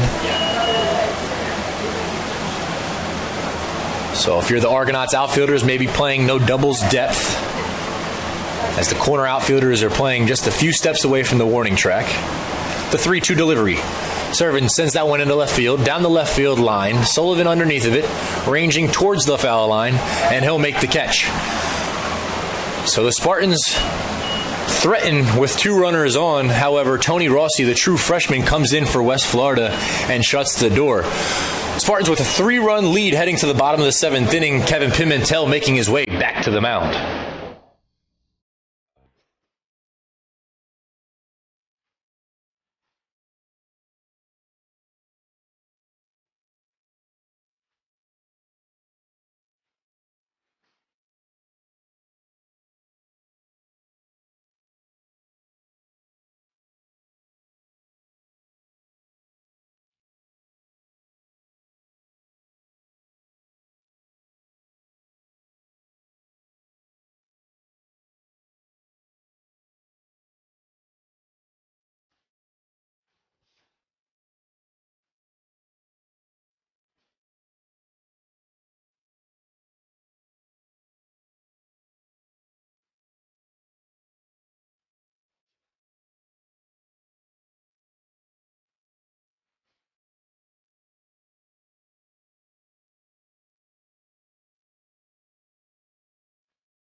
NCAA Teamworks is how the NCAA, member schools, student athletes, and corporate champions and partners actively engage in outreach efforts where national championships are played.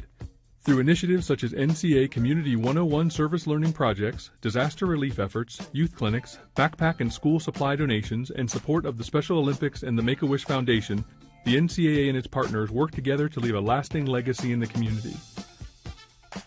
For more information on NCAA Teamworks, go to ncaa.com.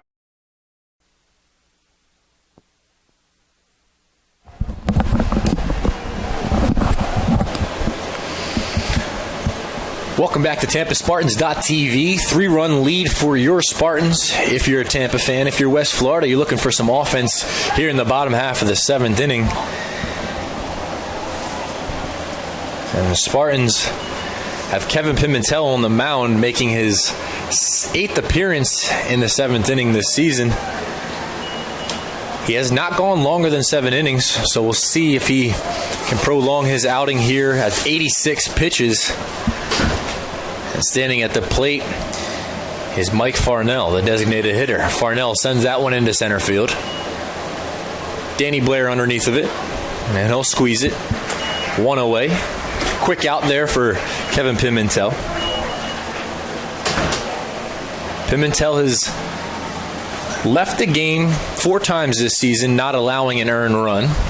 He'll look to do the same here, but I think he'll look to go farther in the ball game, even though Coach Urso has 2 people warming up in the bullpen.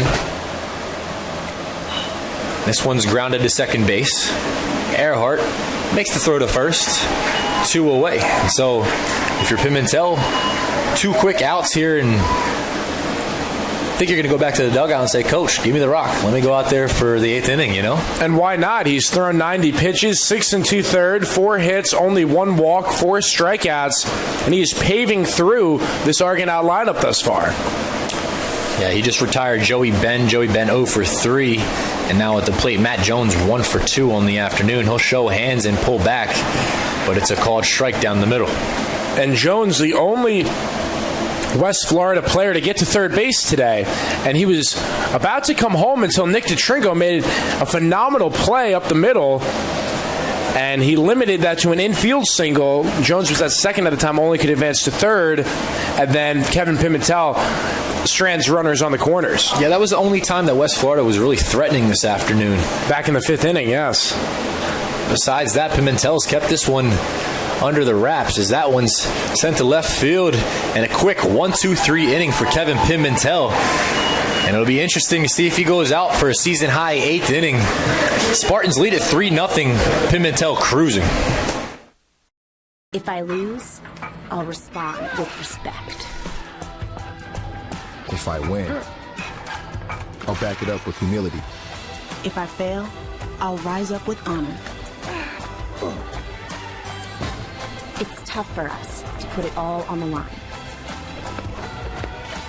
Don't undo my hard work with poor sportsmanship. Respect. It's the name of the game.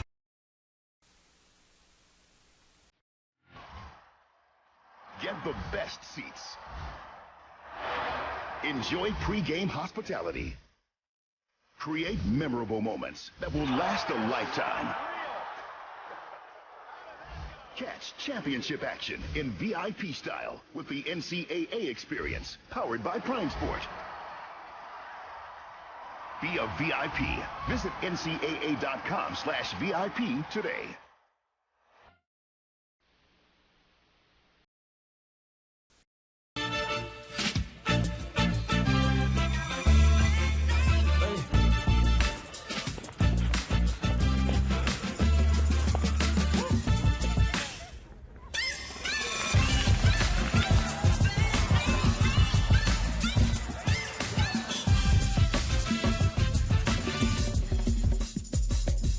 If you have the talent and dedication to succeed in school and in sports, we'll provide the opportunity.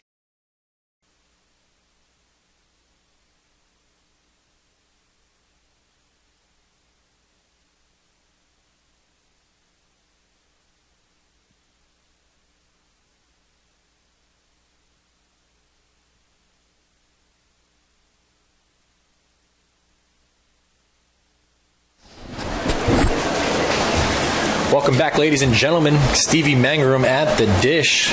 2 for 2 this afternoon, and he'll send that one into right field. That one might fall. It's going to be trouble, and it will fall. Base hit for Stevie Mangrum, 3rd of the afternoon. And Spartans get the leadoff runner on here in the top of the 8th inning. 4 at-bats, and Stevie Mangrum has been on board all 4 times. What production out of the cleanup spot. That's all you can ask for, and with the top of the lineup really coming through, the bottom of the lineup from 5 through 9, only 1 hit in the ballgame. And we see Mikey Navarrete coming to pinch run now for Stevie Mangrum. Navarrete made an appearance in yesterday's ball game. Pinch ran and then made 2 phenomenal plays in the infield. Made one backhand up the middle, turned and threw to first, and then he made another play ranging into the hole. So Navarrete, a capable player coming off the bench for the Spartans. Mainly a utility infielder, so taking place of Mangrum in right field. Maybe we'll see Steven Smith come in to play the outfield for defensive purposes. We'll keep you posted. This game's a little bit different than yesterday, though. I think they're trying to use this opportunity to maybe steal another run or two with Navarrette's speed. As yesterday, it was a 9-run lead for the Spartans when they started making substitutions. So it's a 3-0 ball game here. Spartans lead it. Top of the 8th inning. First pitch, breaking ball. Called for a ball. So Tony Rossi, the true freshman in the game for the Argonauts. Third pitcher of the afternoon for West Florida. Kuchera went 5 innings, allowing 3 runs on 7 hits, striking out 2. While Mills Duran, came in for 1 inning. That's a ground ball. The throw will take Lopez off the bag. Lopez will make the catch and then make the tag. Smart play by the first baseman coming off the bag and collecting the out. And we see Perry and Lopez shake hands after that one. Neither wanted to get in the collision, so a little shoulder bump, nothing too severe. I think Cole Perry would have won that contest. Maybe so. Battle of 2 first basemen, though. Big boppers. Cole Perry standing at 6'2", 215. The senior would have been some brute force if he ran through the first baseman. So now at the plate, Sam Freitas, 1 for 2. So as I was mentioning, from the 5-hole to the 9-hole, only 1 base hit collected by the 5 Spartans. And that one came from Sam Freitas back in the 4th inning. A double for the junior from Georgia.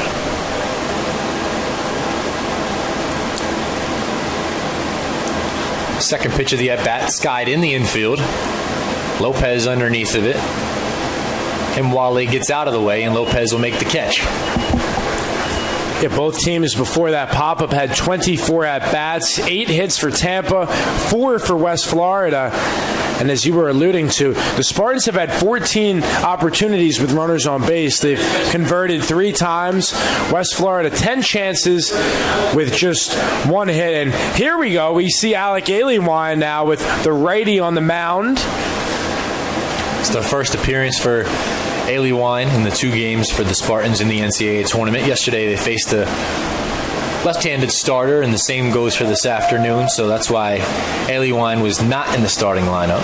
All second team Sunshine State Conference Alec Aliwine, one of the best lefty hitters in the region.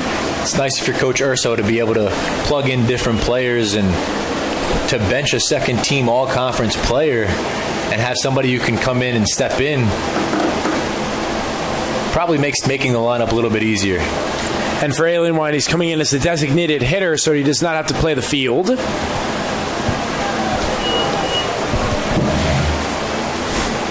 Aliwine asking Locklear about the pitch. Looked like a 2-seamer, kind of running back on the outer half of the outside of the plate. 1-1 count with 2 down. Navarrette standing at second base. Aliwine sends that one into right center field. Coming in on it is Estrada. But Sullivan will cross over from center field and make the play in right center. So that'll do it for the Spartans. Strand a runner in scoring position. But they'll take a 3-run lead to the bottom of the 8th inning. And taking a look towards the Tampa dugout, we'll see if Kevin Pimentel comes out for the 8th inning. NCAA Teamworks is how the NCAA, member schools, student athletes, and corporate champions and partners actively engage in outreach efforts where national championships are played. Through initiatives such as NCAA Community 101 service learning projects, disaster relief efforts, youth clinics, backpack and school supply donations, and support of the Special Olympics and the Make-A-Wish Foundation, the NCAA and its partners work together to leave a lasting legacy in the community. For more information on NCAA Teamworks, go to ncaa.com.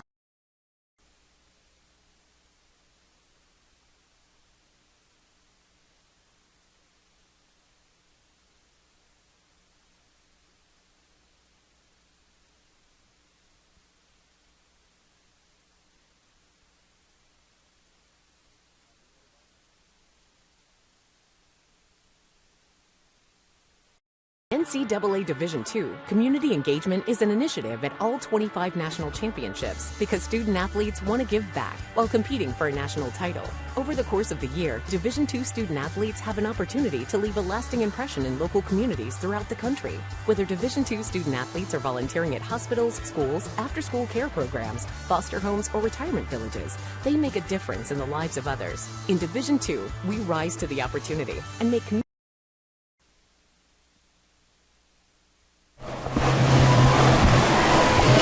Welcome back. Spartans lead it here in the bottom of the 8th inning, 3-0. And we'll have a new arm coming into the game. It'll be Tyler Beck, senior right-hander, standing at 6'1", 190 out of South Bend, Indiana. This Spartan made an appearance at Purdue University, did not take part in any games. And Go Boilers. Transferred on to Pasco Hernando State College. And then this is his second year with Tampa. Last year as a junior, he made 9 appearances, pitched in 11 and a third innings, and then this year he's really come on as the Spartans closer, making 21 appearances, holding a 2-3 record with 10 saves, and he's got 60 Ks in 45 and 2/3 innings. So he's looking for his 11th save, the 6-out save, the unorthodox, but hey, you're facing the top of the Argonaut lineup, and Matt Sullivan, who's all Gulf South first team. Why not? I like the move by Urso. Got to get these 6 outs to advance to tomorrow's game. Yeah, not try to put too much stress on Pimentel, and he goes for 7 innings for the 8th time this season. Threw 93 pitches and was spectacular. Only gave up 4 hits, 1 walk, 4 strikeouts. Magnificent performance. That's exactly what you want to see out of your starting ace, your workhorse on the mound, and save the bullpen a little bit. And like you said, bring in the closer here to kind of shut the doors. Tyler Beck has only allowed 14 walks in those 45 and 2/3 innings, and he sports a 1.97 ERA. Somebody who Coach Urso will look to shut the door and put an end to this second round matchup. Interesting that Matt Sullivan leads the region in hit by pitches. Sure, he wouldn't mind getting plunked. Did he check his swing? He did. So we've got a 2-2 count to Matt Sullivan, the leadoff hitter for the Argonauts. Sullivan singled in the 5th, sacrificed in the 3rd, and struck out in the 1st. And as you mentioned, Argonauts need base runners, so if he could get plunked, I think he would. But this time, Beck will send him down swinging. The 61st strikeout of the season for Tyler Beck. Johnny on the spot with those Ks. Tyler Beck wasting no time, making his impact known. Recording the first out of the inning, and that'll bring up Estrada to the plate. Matthew Estrada, one of 4 Matthews on the team.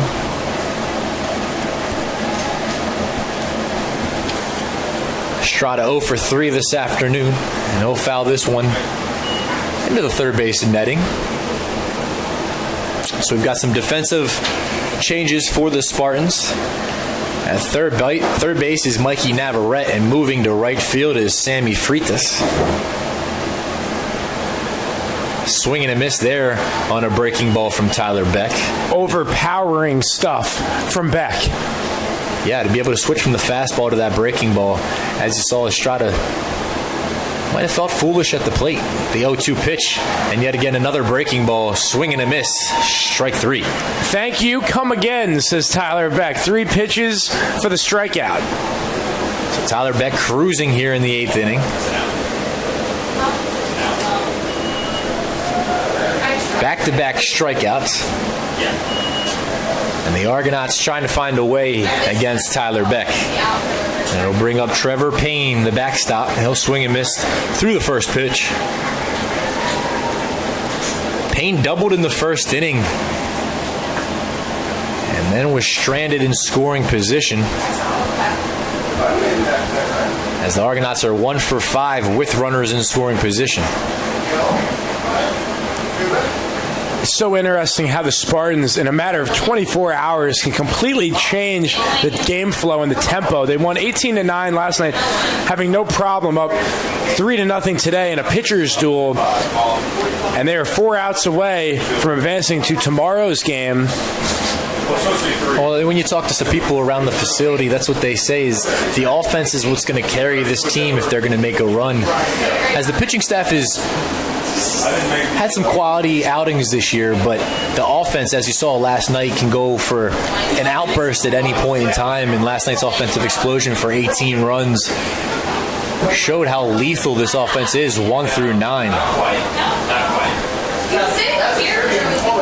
West Florida look to get some base runners here with 2 down, and that they will. A base hit, the second of the afternoon for Trevor Payne.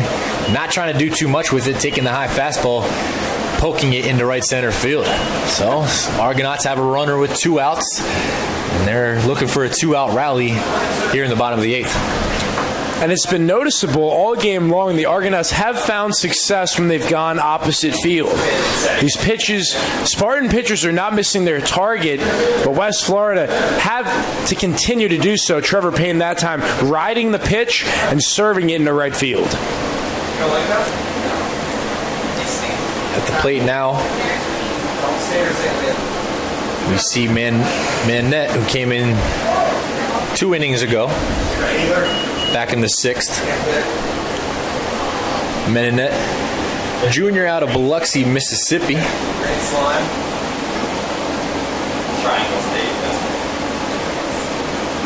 First pitch, strike.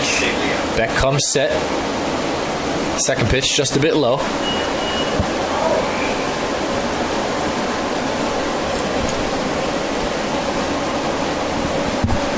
So as much as Coach Jeffcoat likes to play small ball in a situation like this, you can't. You got to piece together some base hits. Now you're in the middle of the lineup with 5, 6, 7 awaiting next, and that's a called strike on the outer half. 1-2 count.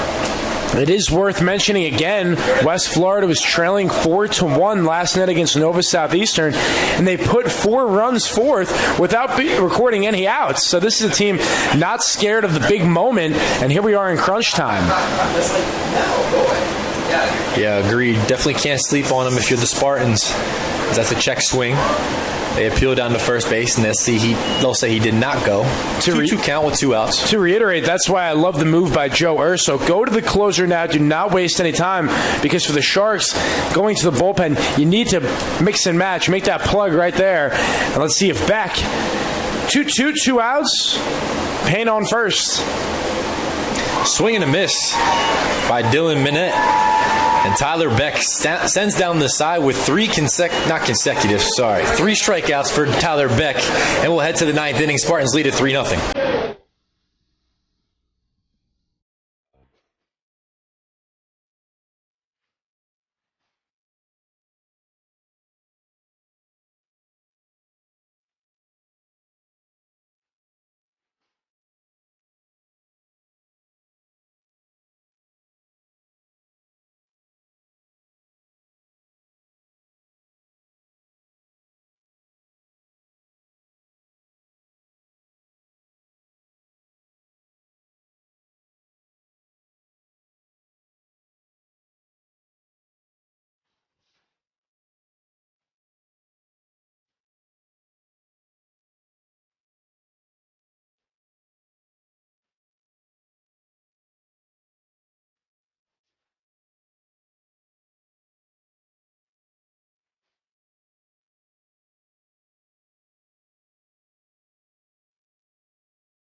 There are over 480,000 college athletes. Only 2% would go pro.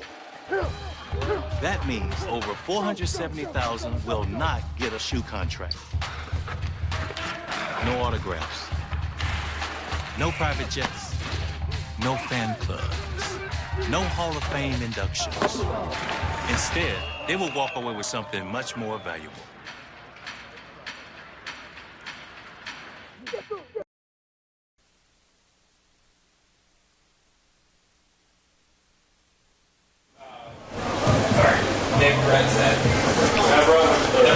Welcome back to the University of Tampa. Enter the 9th inning of play. Spartans lead the Argonauts 3-0. Danny Blair to go up against Rossi. Dominic, take us through the final inning.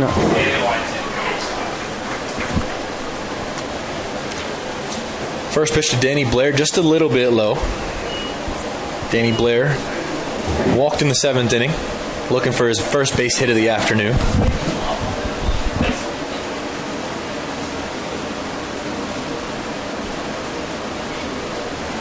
Blair sends that one down the left field line out of play. Mentioned that Danny Blair scored 4 runs yesterday. There have not been 4 games. Check that, 4 runs scored in this game altogether. So different story today, but playing steady defense as always in center field. One thing for West Florida, Rossi's really came into this game and kind of shut down the Spartans' offense a little bit. 2 innings so far, allowing 1 hit and only 1 walk. I believe you talked about it earlier, that spot start he had. He went 7 innings against Valdosta and shut down the Blazers lineup. Yeah, made a handful of starts in the beginning of the year, so he's definitely a strong arm coming out of the bullpen. Speaking of the Valdosta State Blazers, they were leading 2-0 last time we checked, but the Statesmen of Delta State now lead 3-2, bottom of the 4th inning. Of course, the winner's bracket over in Cleveland, Mississippi. And as we get ready later today in the loser's bracket over there, will be Eckerd against Emory-Riddle. And, of course, here in Tampa, as Danny Blair works a walk, will be the Spring Hill Badgers and the Nova Southeastern Sharks. That game will take place 45 minutes after the conclusion of this one. Danny Blair works the second walk of the ball game for himself.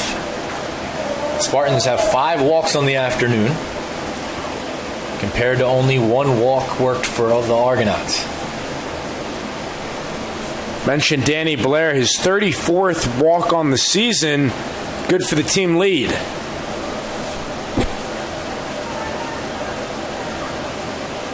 So Rossi comes set.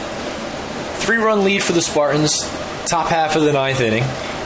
Blair takes off on the pitch, and DeTringo punches it through the left side. Blair's trying to extend it to third, and he will. Base hit for Nick DeTringo through the 5.5 hole, and great base running by Danny Blair as he advances to third base.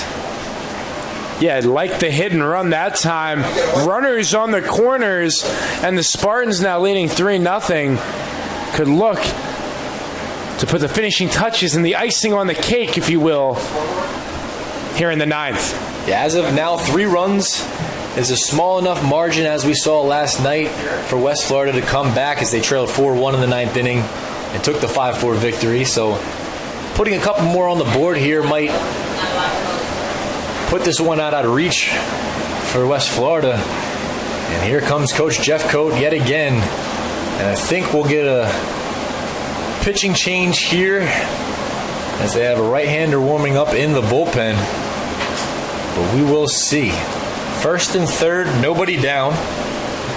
And the top of the order is at the plate for the Spartans in Yorvis Torrealba, 2 for 3 on the afternoon, and he walked in his 4th plate appearance. Spartans get the first 2 runners on base in the top of the 9th.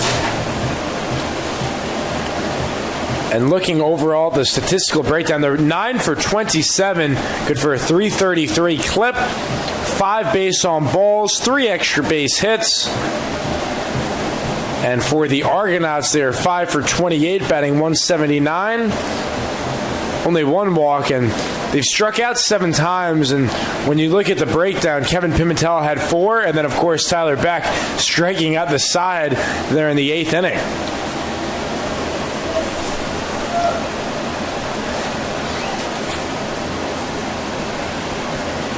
Oh. First pitch to Torrealba up and in, and that one drills him.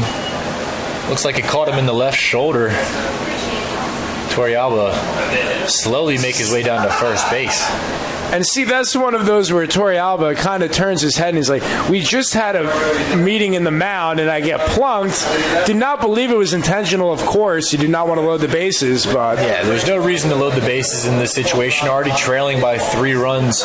You don't want to give any more free base runners, especially with no outs. So I do not think that one was intentional. I like how Yorvis was able to protect himself, though. It seemed like it hit him in the back more than the shoulder, so stings for a second, but he's a tough player. He fights it off. He walks to first base. So we see Lopez in front of Torrey Alba at first base. Presumably will go home on a ground ball.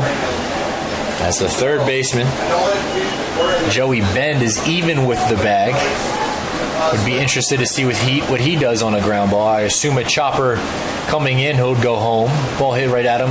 Tag third, go to first. And the middle's back for a double play. So not cutting the run off at the plate are the Argonauts. So that pitch is inside. 2-0 count.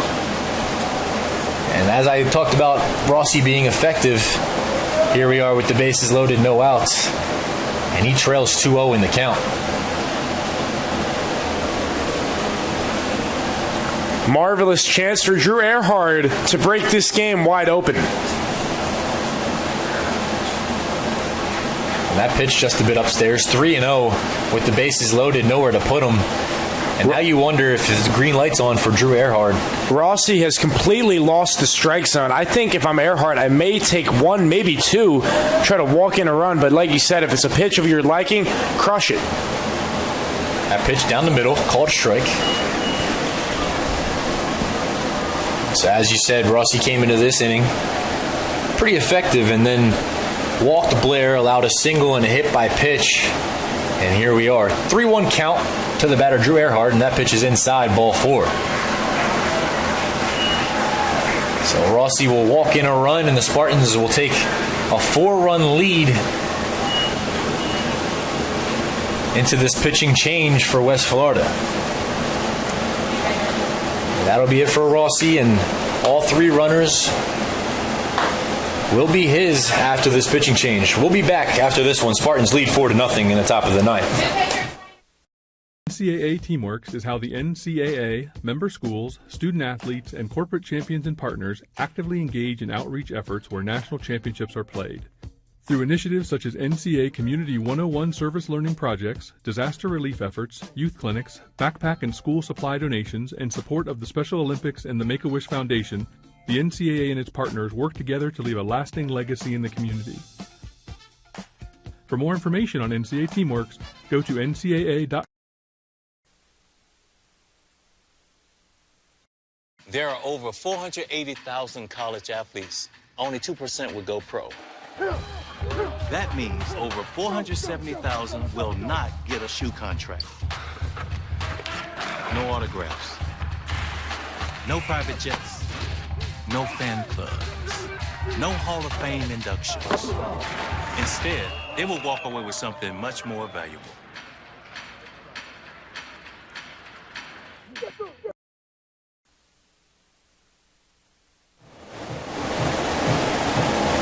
Welcome back to the University of Tampa. Spartans lead it 4-0 after Tony Rossi walked in a run here with the bases loaded, nobody out. And coming into the game in relief will be Dylan Floyd, a right-hander, 7-1 record, 3.78 ERA. Daniel Floyd also with 4 saves on the year, bullpen guy. Floyd made an appearance in yesterday's contest as he allowed 3 runs in 2 innings on 5 hits. Recorded 2 strikeouts on 35 pitches. Yeah, has a high leg kick, noticing, and he brings the heat. He throws it in the 90s, of course, and he has his hands full, though, however. Bases loaded, nobody out, and the Spartans 3-hitter Danny Servin at the dish. Servin doubled in the 6th inning, 1 for 4 on the afternoon. Came around to score. So with the bases loaded, big spot for Servin. And Floyd comes set, and he delivers. Called strike, breaking ball for the first pitch.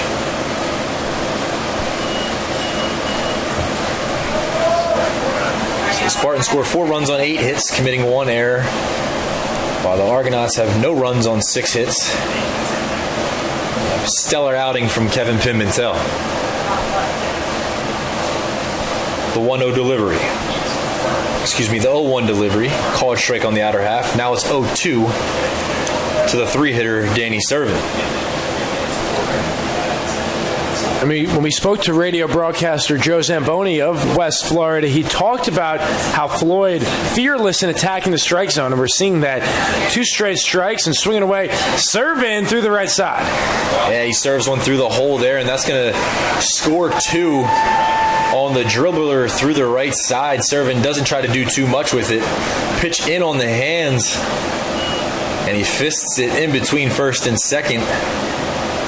Now the Spartans with runners on first and third, 6-0 lead. And the most impressive part of that was it was an 0-2 count. It was 0-2. He stayed in there, ready to swing the bat, and fights it off to the right side. And now we have some arms warming up for the Spartans with a 6-0 lead. Maybe get Tyler Beck out of there, your closer, as it was a safe situation to begin with. But with the game tomorrow looming, maybe want to keep him fresh. Yeah. Right-hander thrown in the bullpen for the Spartans, so we'll see what happens in that situation. And the Spartans still nobody out, not done yet.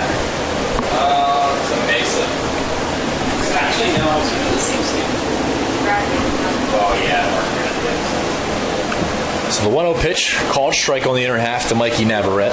Came in as a pinch runner.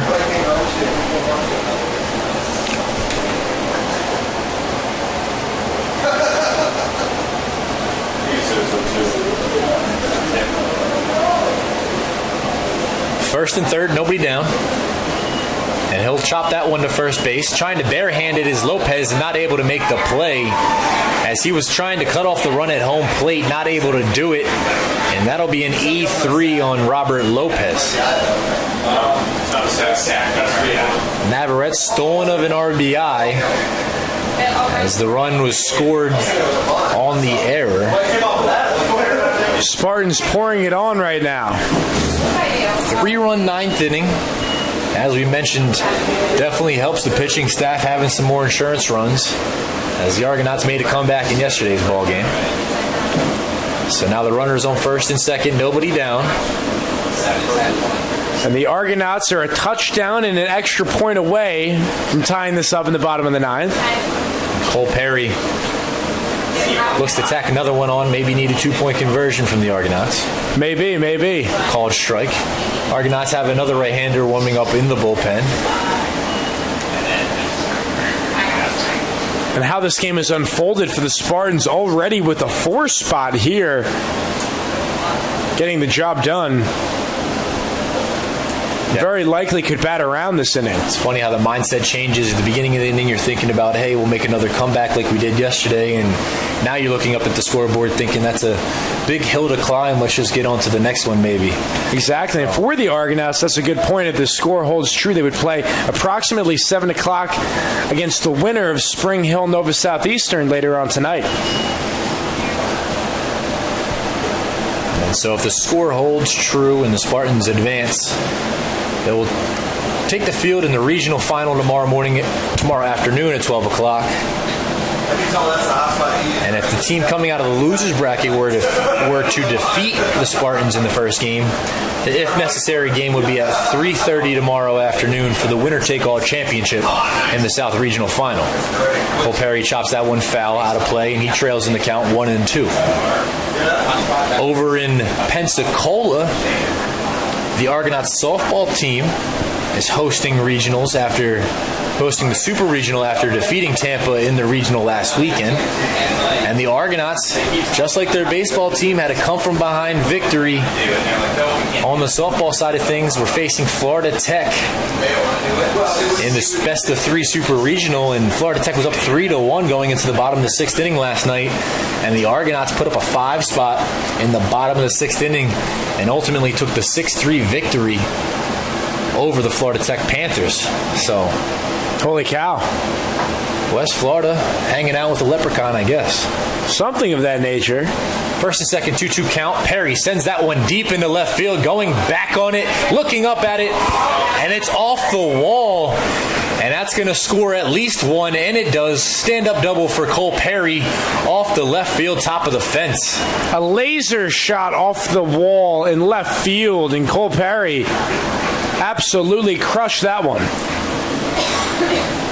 Dylan Minette was in left field, and he looked up at it, didn't think he had the opportunity to catch it. As that one hit the top of the wall, and Cole Perry stands in easily, giving the Spartans an 8-run lead. And here comes Coach Jeffcoat for yet again another pitching change. You'll see the third pitcher of the inning for the Argonauts. An 8-run lead in the top of the ninth. We'll be back on TampaSpartans.tv. These are your teams, your players, your community of fans. This is where they play, where they practice, where you cheer. At every meet, every event, every game. Your community is passionate, dedicated, supportive. You know the tension of a close game and the thrill of the win. So while you're cheering, keep an eye out for anything out of the ordinary. If you see something suspicious, say something to local. My path to a college degree would have been completely different had I not run Division II cross country for the University of Mount Olive. Having an athletic and academic scholarship was key for my success. Our coaches were really helpful with balancing out my academics and athletics. I decided to attend graduate school because I wanted to become an athletic director. Receiving the postgraduate scholarship through the NCAA provided me with the flexibility to choose the school that I wanted. So now I know that I can accomplish any goal that I set for myself.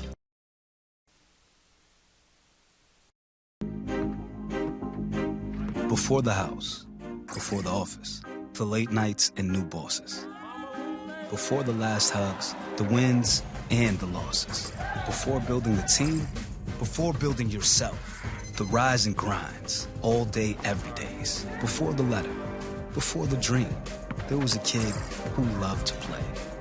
If you have the talent and dedication to succeed in school and in sports, we'll provide the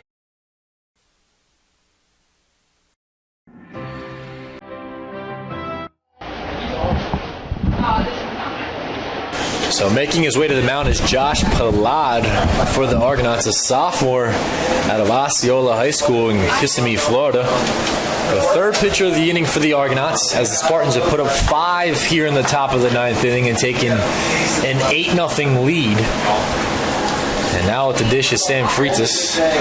1 for 3 in the contest, doubled back in the 4th, feels like forever ago. And then a fly out in the 6th inning for an RBI sac fly. Yeah, the Spartans easily threatening to put up 7 here in the 9th inning. You have 2 runners, Perry at second, Navarrete at third, nobody out. And the first 8 innings was 3-0. And then the Spartans' bats coming to life here in the 9th. So Palad in this contest making his 19th appearance of the season. 2-1 record with a 3.97 ERA. 22 strikeouts, 6 walks for the right-hander. And as you mentioned, big spot here for the Spartans. 2 runners in scoring position, nobody down. Freitas sends that one into center field. Going back on it is Sullivan at the warning track, and he'll make the catch. An easy sac fly as Navarrete trots in from third base, and advancing to third is Cole Perry. So Freitas does his job, records his 2nd RBI of the afternoon. And now back at the plate is Alec Aliwine. So that run is charged to Floyd as a result. It will be an unearned run via the error. Yeah, so in this inning we've seen Tony Ross, who went a total of 2 innings, allowing 4 runs, 3 walks, and 2 hits. And then we saw Floyd come into the contest, allowed 2 hits, 1 earned run. And the runner on third will be his if this sac fly can score. Aliwine sent it to center, coming in. Minette throws it to home, and getting thrown out at home plate is Cole Perry, and that'll be a double play to end the inning. as Dylan Minette came up throwing from left field. That'll do it for the top of the ninth inning. However, Spartans put up a 6 spot and now lead 9-0, as we'll see a new pitcher for the Spartans when we come back. My path to a college degree would have been completely different had I not run Division II cross country for the University of Mount Olive. Having an athletic and academic scholarship was key for my success. Our coaches were really helpful with balancing out my academics and athletics. I decided to attend graduate school because I wanted to become an athletic director. Receiving the postgraduate scholarship through the NCAA provided me with the flexibility to choose the school that I wanted. So now I know that I can accomplish any goal that I set for myself.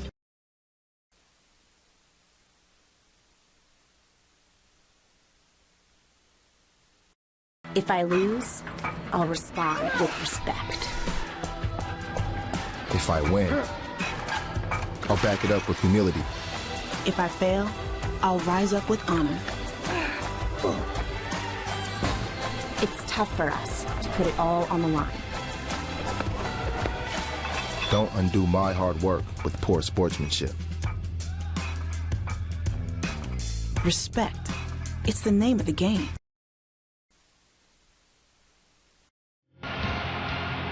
Get the best seats. Enjoy pre-game hospitality. Create memorable moments that will last a lifetime. Catch championship action in VIP style with the NCAA experience, powered by Prime Sport. Be a VIP. Visit ncaa.com/VIP today.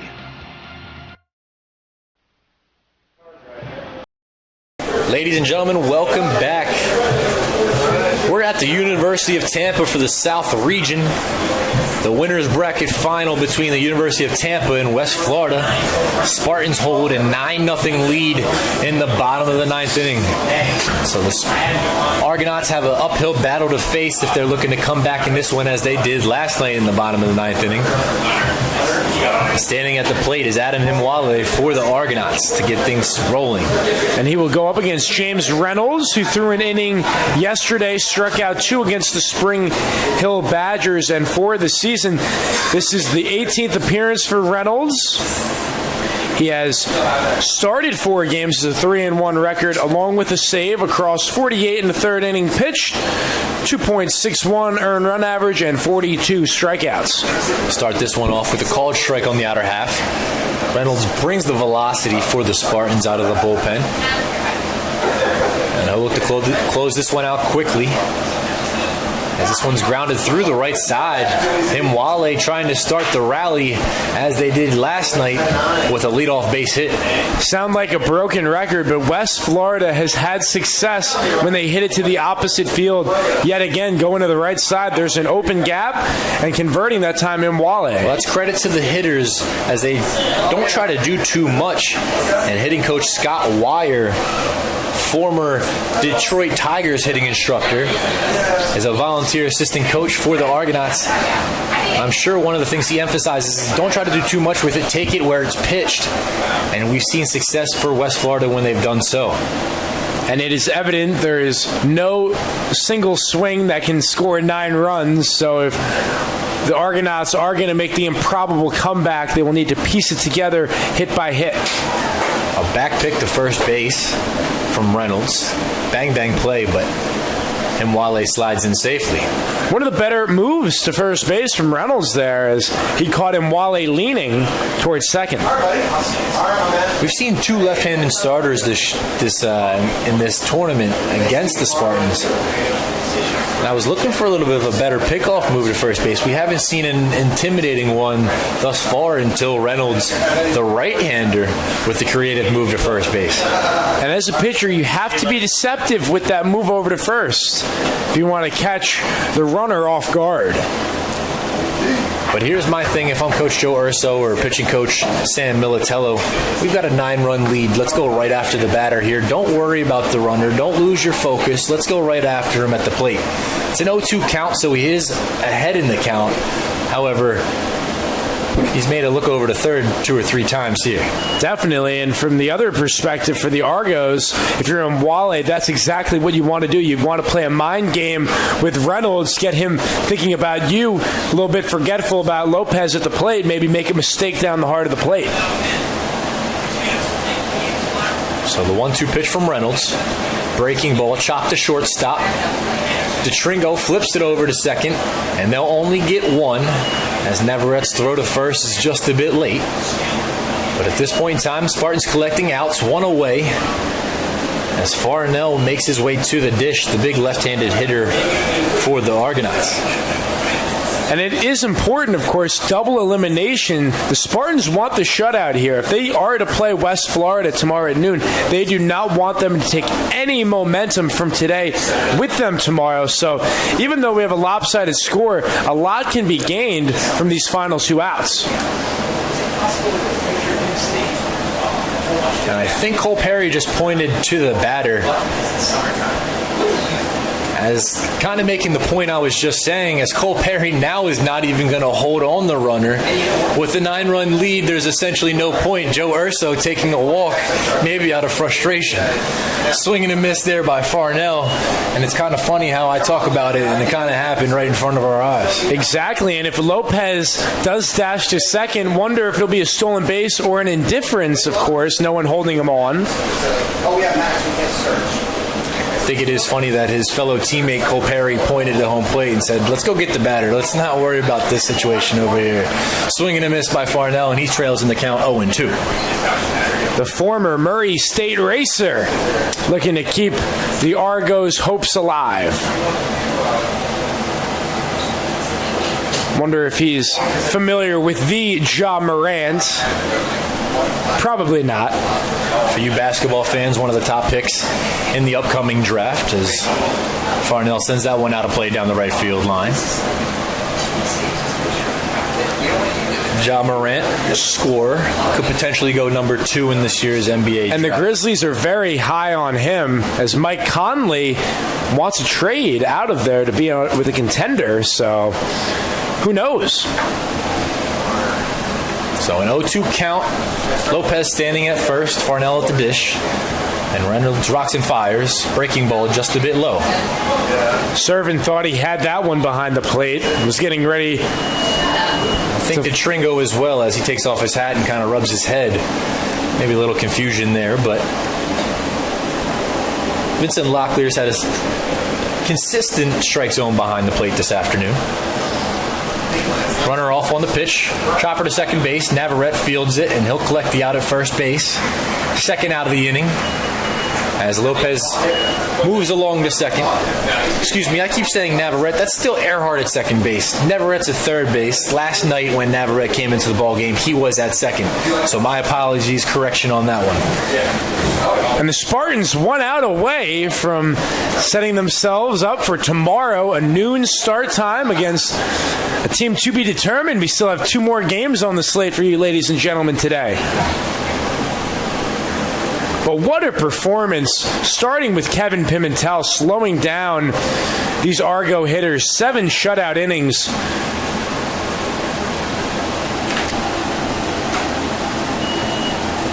And then you have Servin and Freitas both with 2 runs batted in. Torrealba, Earhart, Mangrum, Navarrete, and Perry all for 1. And those are your 9 runs for the Tampa Spartans. Yeah, and obviously with the shutout, you can say the pitching staff did their job today, but they really did their job only walking 1 batter and recording 7 strikeouts on just 6 hits. That's a chopper. Navarrete coming in, trying to make the play. He'll pump fake, and that will be an infield single for the Argonauts. And that's a really smart play by Navarrete.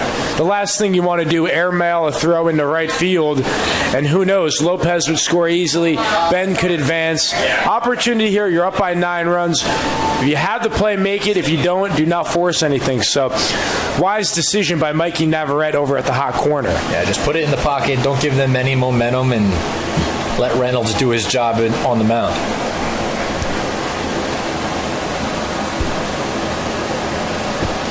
So as you mentioned, 45 minutes after this one, approximately 3:30, we'll have Nova Southeastern taking on Spring Hill College. elimination game. Both teams want to continue their season. A lot at stake.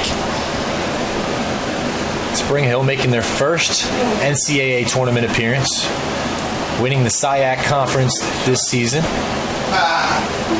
Nova Southeastern battling in the Sunshine State Conference. That one's lined down the left field line. Sunshine State Conference, competitive bunch this year. Yeah, there was a tri-champion. They had the Tampa Spartans, the Nova Southeastern Sharks, and the Eckerd Tritons, all three with a share of the Sunshine State champion. I think it officially went to Eckerd as they held the head-to-head tiebreaker. But the Tampa Spartans get to host with their non-conference region opponents, and that one could be the ball game. But it's not. Sanfridas misplays it, and that's going to be a ground rule double, holding holding Joey Bend at third, the double from Matt Jones. But the Argonauts are now on the board, 9-1 ball game here, and they break the shutout and ruin the donut on the scoreboard. Yes, indeed, and we see the American flag fading to the right with the winds picking up that time, and that one, like you said, just took off the bat of Matthew Jones, who has a 2-hit day. Him and Trevor Payne, only Argos with multi-hit games, but now with 2 runners in scoring position, West Florida looking to make something happen.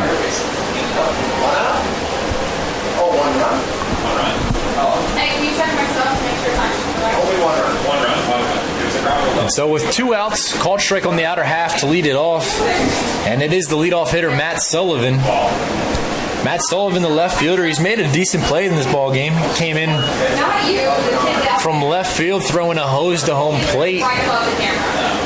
So doing it on the defensive side of things, and he's 1 for 3 on the offensive side, but now he's trailing 0-2. With 2 runners on, 2 down, bottom of the 9th.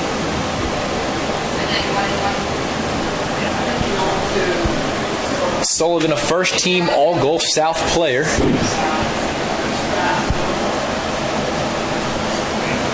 Keeps this lineup moving, but he'll send the lineup down after a swing and a miss, and that'll do it for the ball game. Spartans take the